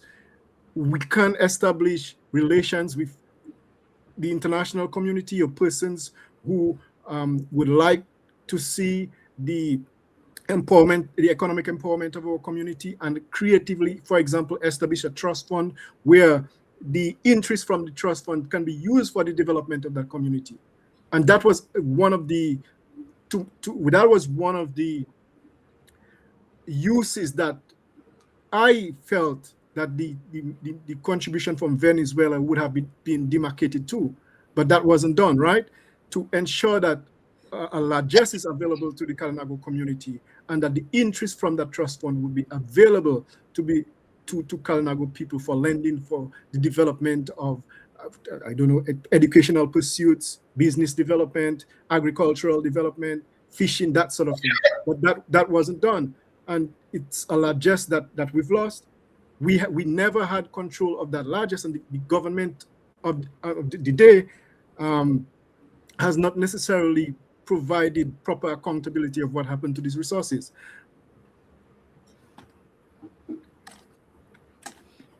You say a lot, there, Joel. You said a lot. No, but it's and I and People. I and I do not necessarily want to single out any specific administration, because the relationship between the national government and the Kalinago people is what it is, whether the that whoever is in charge of the national government is red, yellow, green, or black. The relationship, we our stake in Dominica, our legal stake in Dominica, the absence of any constitutional guarantees to us has been consistent throughout the 46 years of our independence in Dominica, right? I And I so still and so go. it's not a thing about political parties. It's an issue about us coming together and ensuring that we negotiate our rights from the national government as a united group of people. And I am in agreement, as long as there's a lot of things are done. I'm in agreement because I understand the way your system has worked. I've seen other systems. I've studied other systems who are similar in terms of its indigeneity. So I understand that. I feel that the Chief Annette has a lot of the answers to a lot of the questions that, like, I and probably some of the listeners and viewers want, because we want to know why now the permits. We want to know what it is going to be, how is it going to be used. We want to know, how is it going to be set up. We want to know about discussions with the community and how the community has received that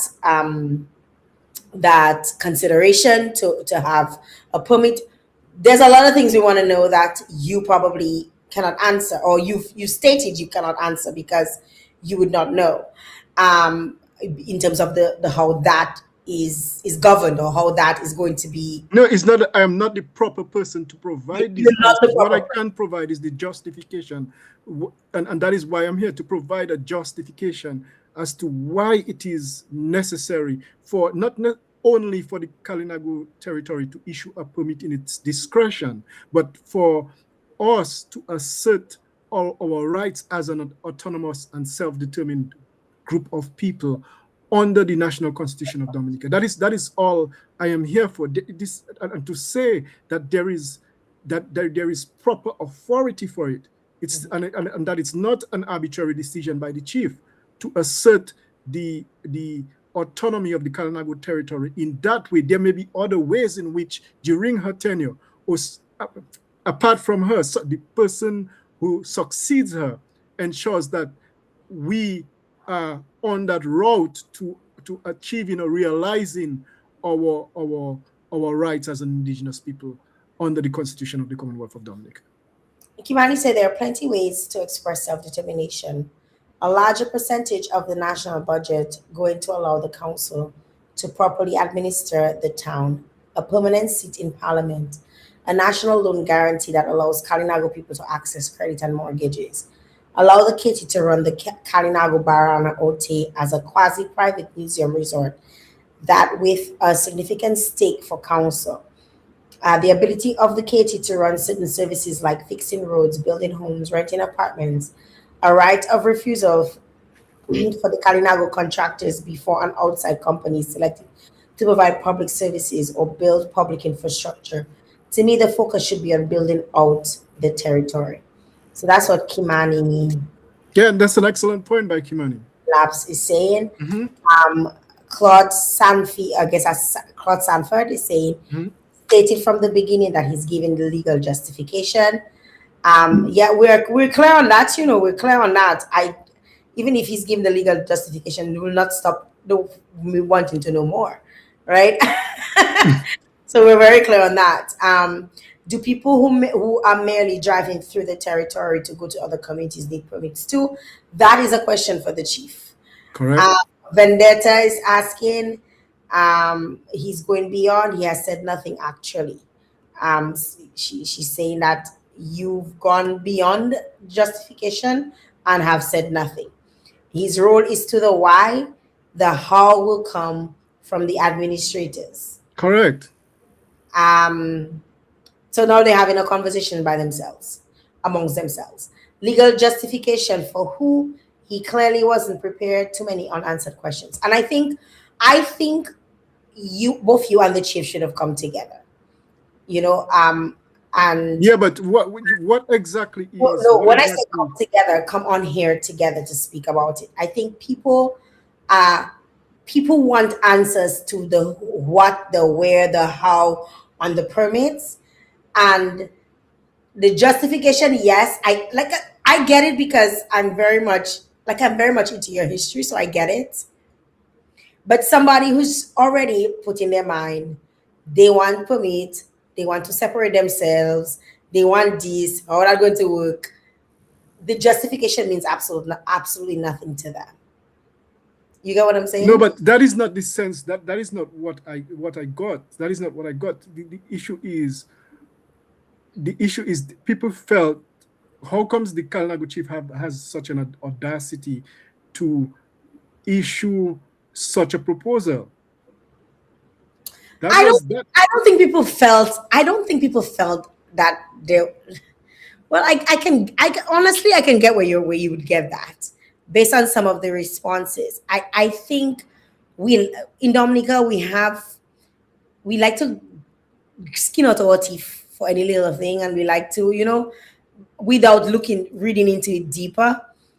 Like I told you when I saw it, what I thought, right? Where my mind went. So my mind went one place, somebody else's mind can go another place, right? And where my mind went could possibly be what will help in the long haul, based on obviously after discussions with the chief and getting an understanding as to why the permit and how and all of the security aspects of it and so on and so forth. So I understand, but I think coming out and saying, putting out a release that says we're in discussions to have a permit, I got a sense from the people that the cart was put before the horse, that there should have been some discussions, some, okay, so seeing a press release saying that, the Kalinago Council is meeting to Mhm. review the the Kalinago Act, and how it serves the people of the Kalinago territory, might have been the thing that we would have wanted to see first. And I'm saying this from from a communications point of view, right?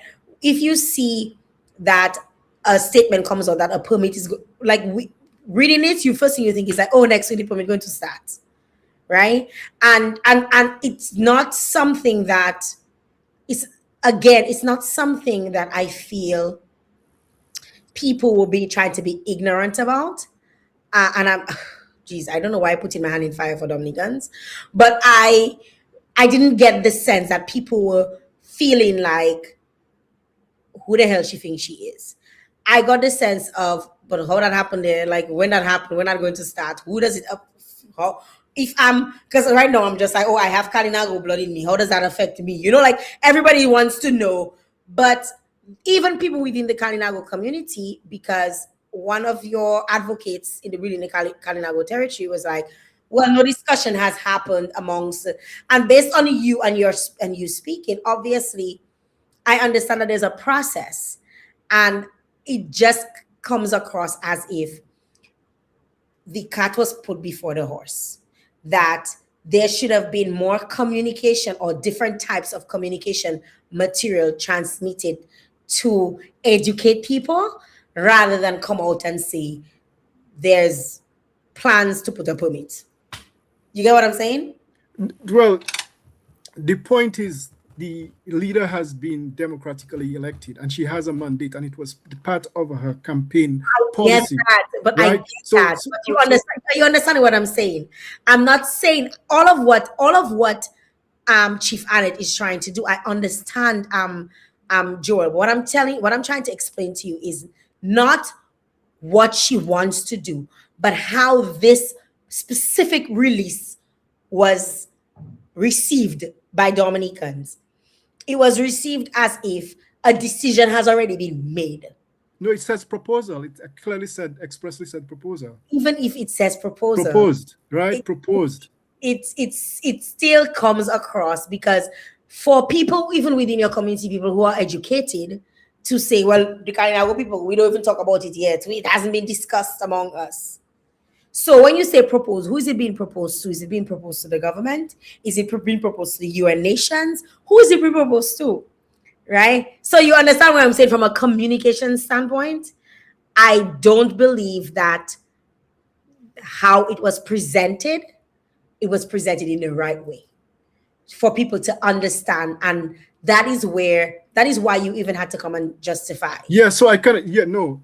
Again, all of these issues about protocol and procedure, about how this came into being, is for the Kalinago chief and council to justify. What I'm saying is that She should have come here yes, first. what I'm saying is, what I'm saying again, and I stated from the beginning that my purpose here is to provide justification of why the permit is consistent with the obligations of within the obligations of the government to ensure that there is autonomy and self-determination within the Kalinago community, right? That we have a right to do it. It is not something that is in isolation, that there is basis for it.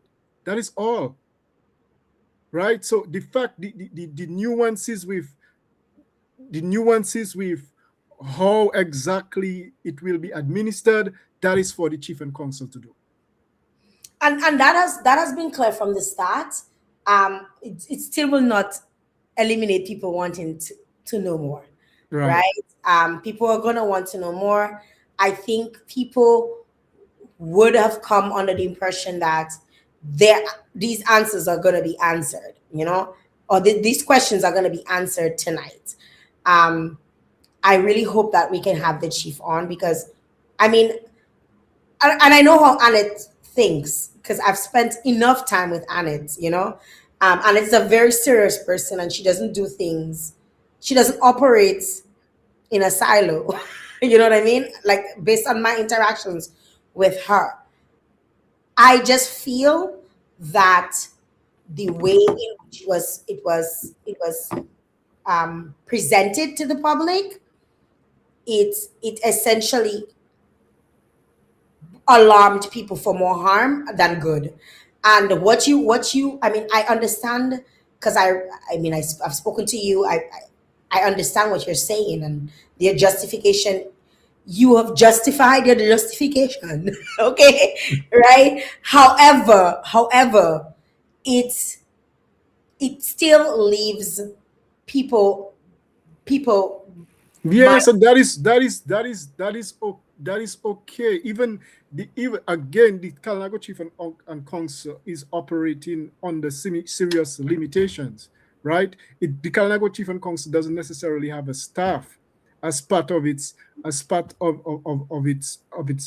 body, right? The chief has to do a lot of the work.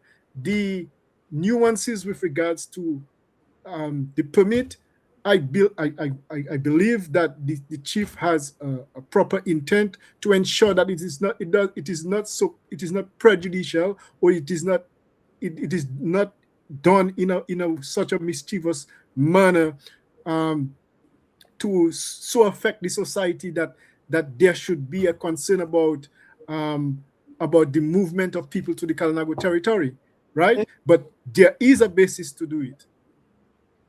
Yeah, I was just reading. I was just reading the thing again, just because reading it now from a different angle, right? And my final words still remain. Like it does not. It's a proposed permit policy.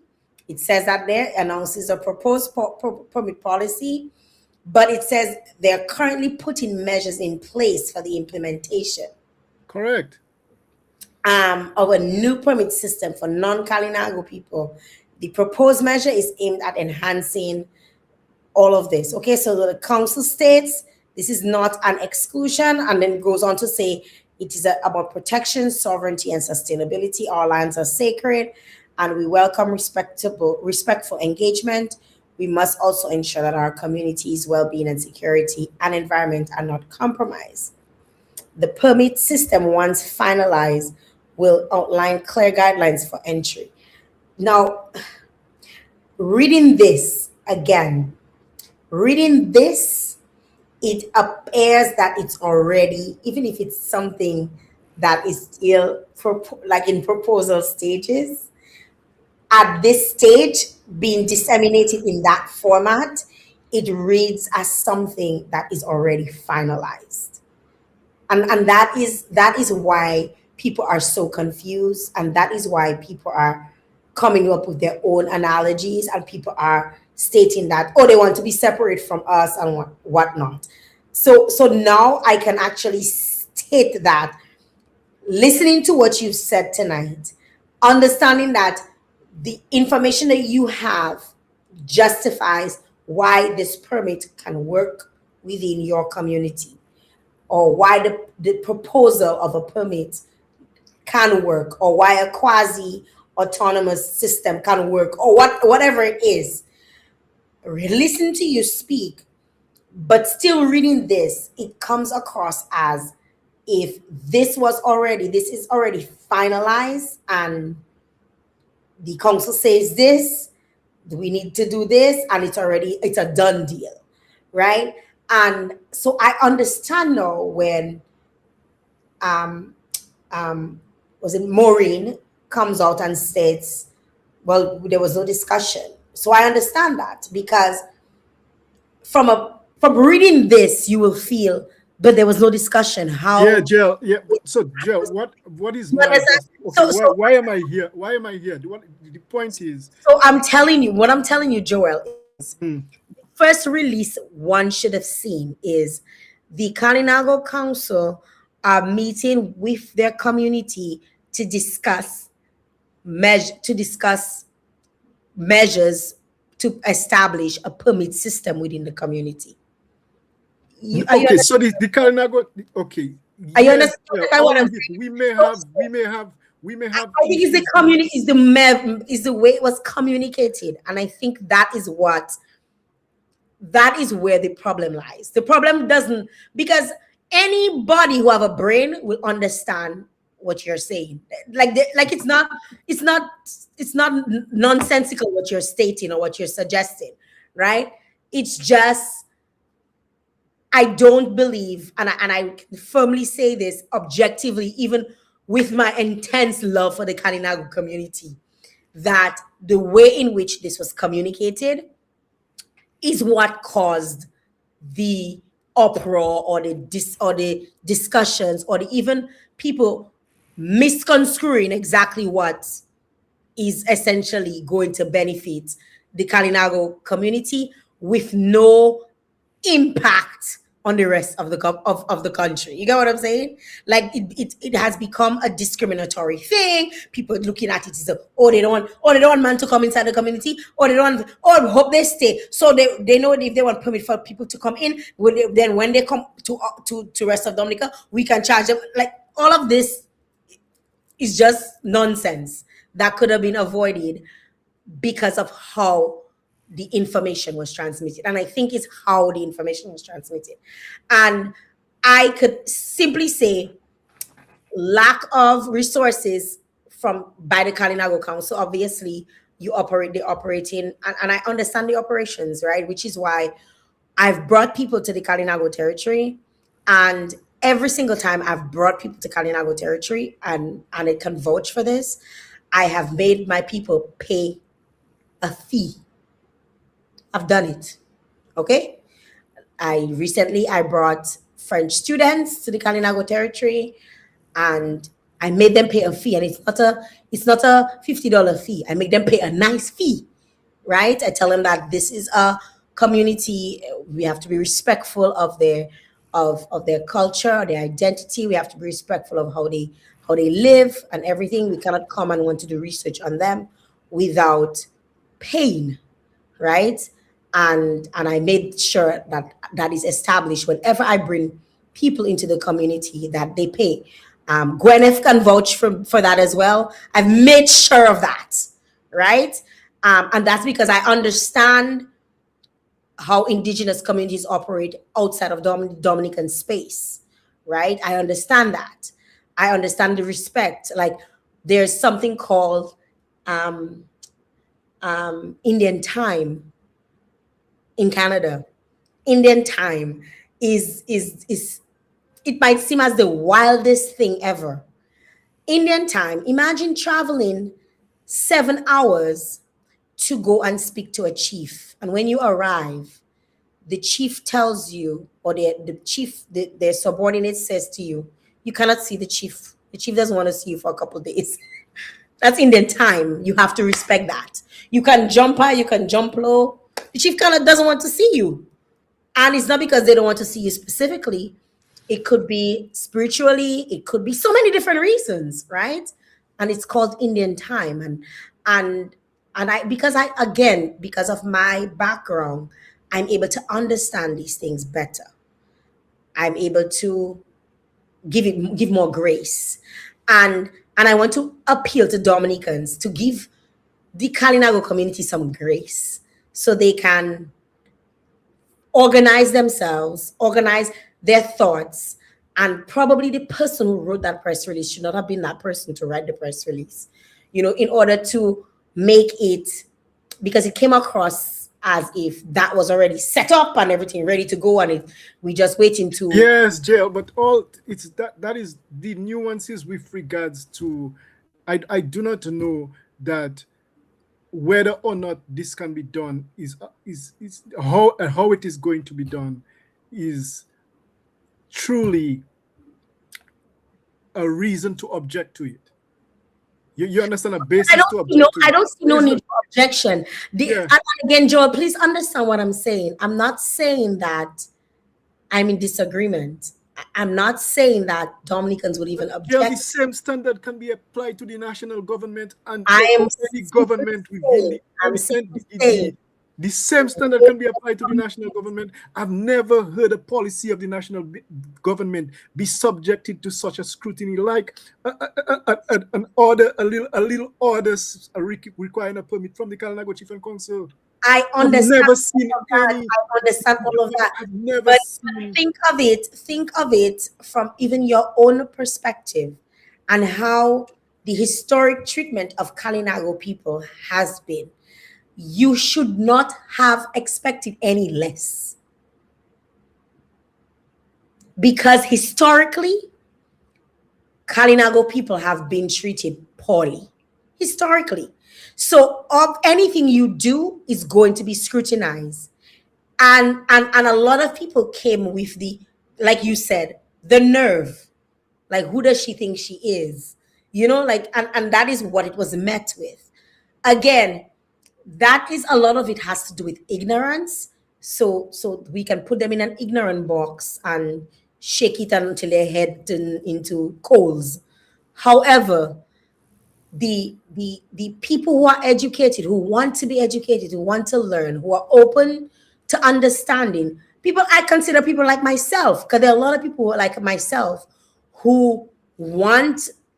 Yeah, and we're going to need people who have read and who have an understanding of what is happening around them, especially within the international space, to be our allies in attempting to achieve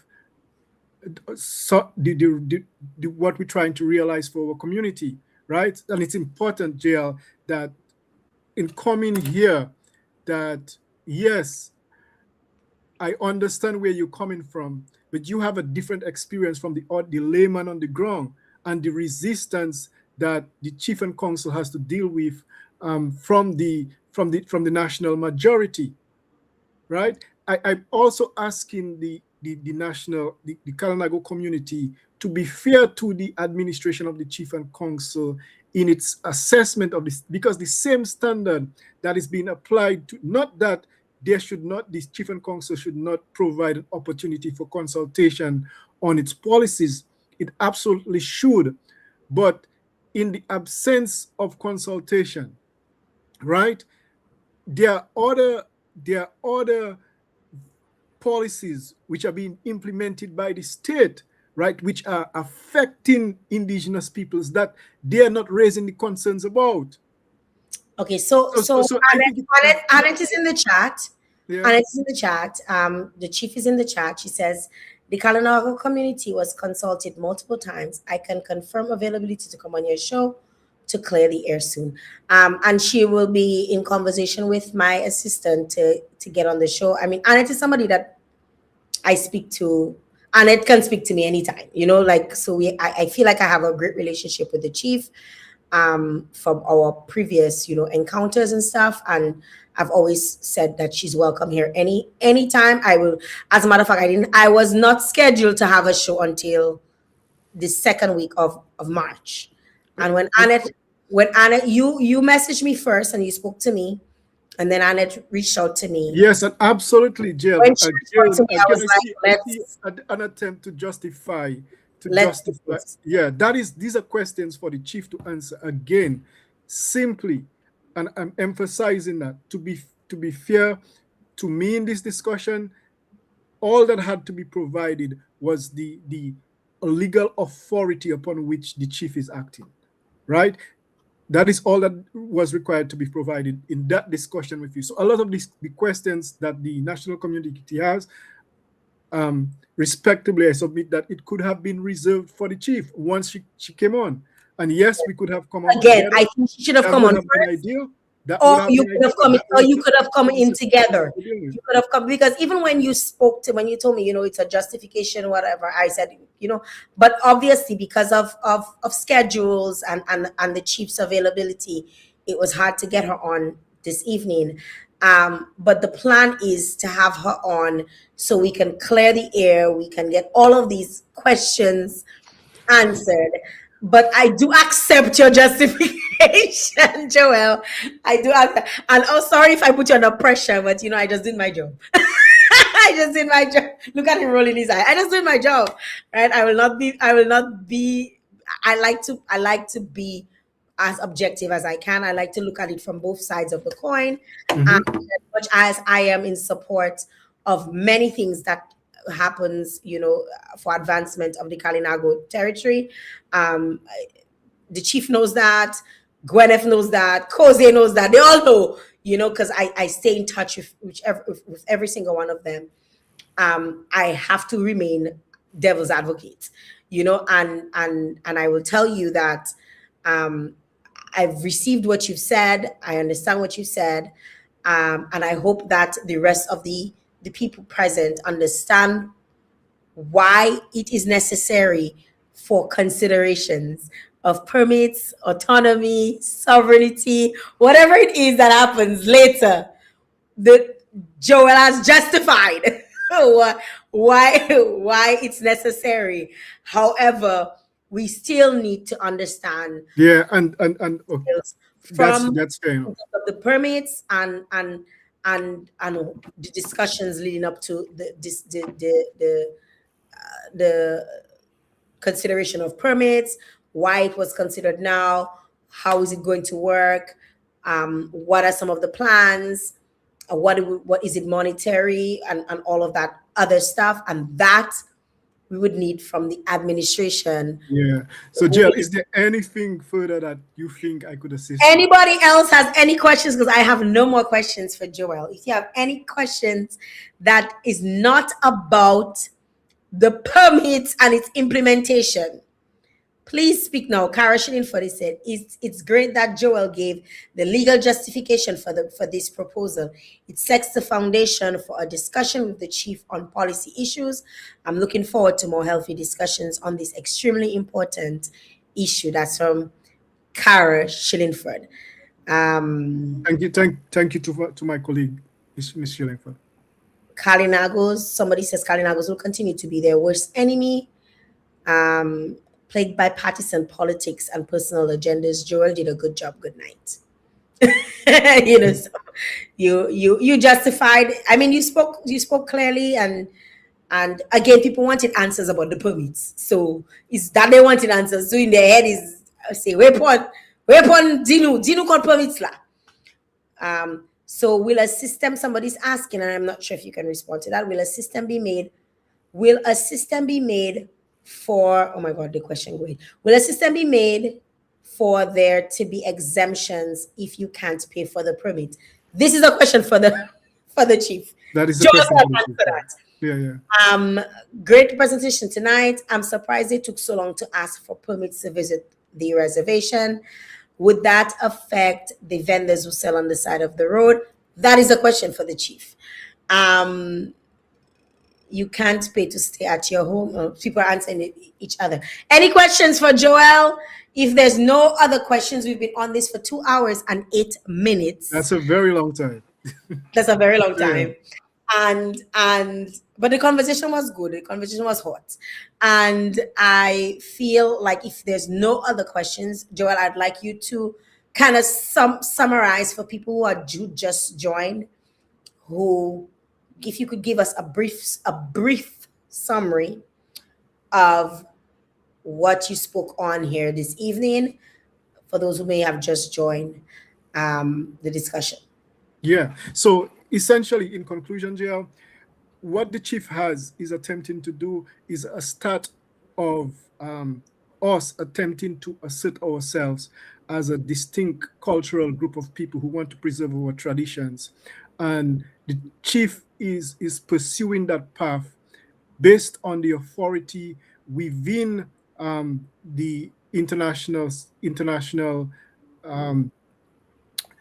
legal, based on authority from the international legal community, the United Nations Declarations on the Rights of Indigenous People, the ILO Convention 169, the declarations against genocide. And what we are trying to do is establish a more thriving Kalinago community, a community that is more resilient to oppression, a community that is more resilient to interference from third parties in the manner in which we develop ourselves. Jael, thank you so much for the opportunity, and I'm saying good night to everyone, especially in the Kalnago territory. Thank you very much, Joel, for joining us here this evening, and you have a good night. Same to you. Bye-bye. All right, guys, that's it. It's a wrap.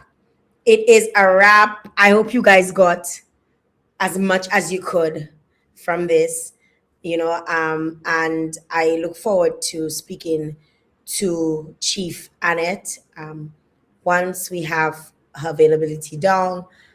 She's been communicating with my assistant, who's also my executive producer on the show. And we'll keep you guys updated once we have a date.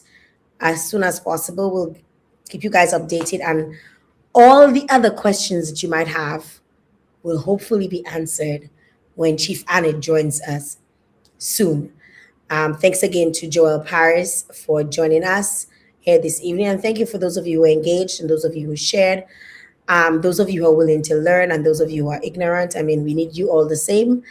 And thank you very much for your support always. I do hope to see you guys here soon on the next show. Stay tuned. Make sure you follow, like, subscribe, wherever you need to, so you know when we have, because this was only planned between yesterday and today. So if you're not following me, you probably will not know when we do go live. Chief Annette could say she's coming on tomorrow night. I have availability and she's on tomorrow night. If you'd like to stay connected, turn on your notifications on YouTube. That would be my preferred medium where you view the show, because you can turn on the notifications whenever I go live, you get notified. Also follow on Facebook. Thanks again to my executive producer, Samaj, for organizing this in a very short space of time. And I want to say thanks again to the chief and Joel for wanting this to happen this evening. Thanks to the sponsors of the show. Obviously, we have my shows are sponsored. I want to say thank you to Fresh Market. Thank you to the National Cooperative Credit Union, Cash and Carry, and Best Price. I'm saying good night for now. All right. Have yourselves a great evening, and we'll see you guys soon. Bye-bye.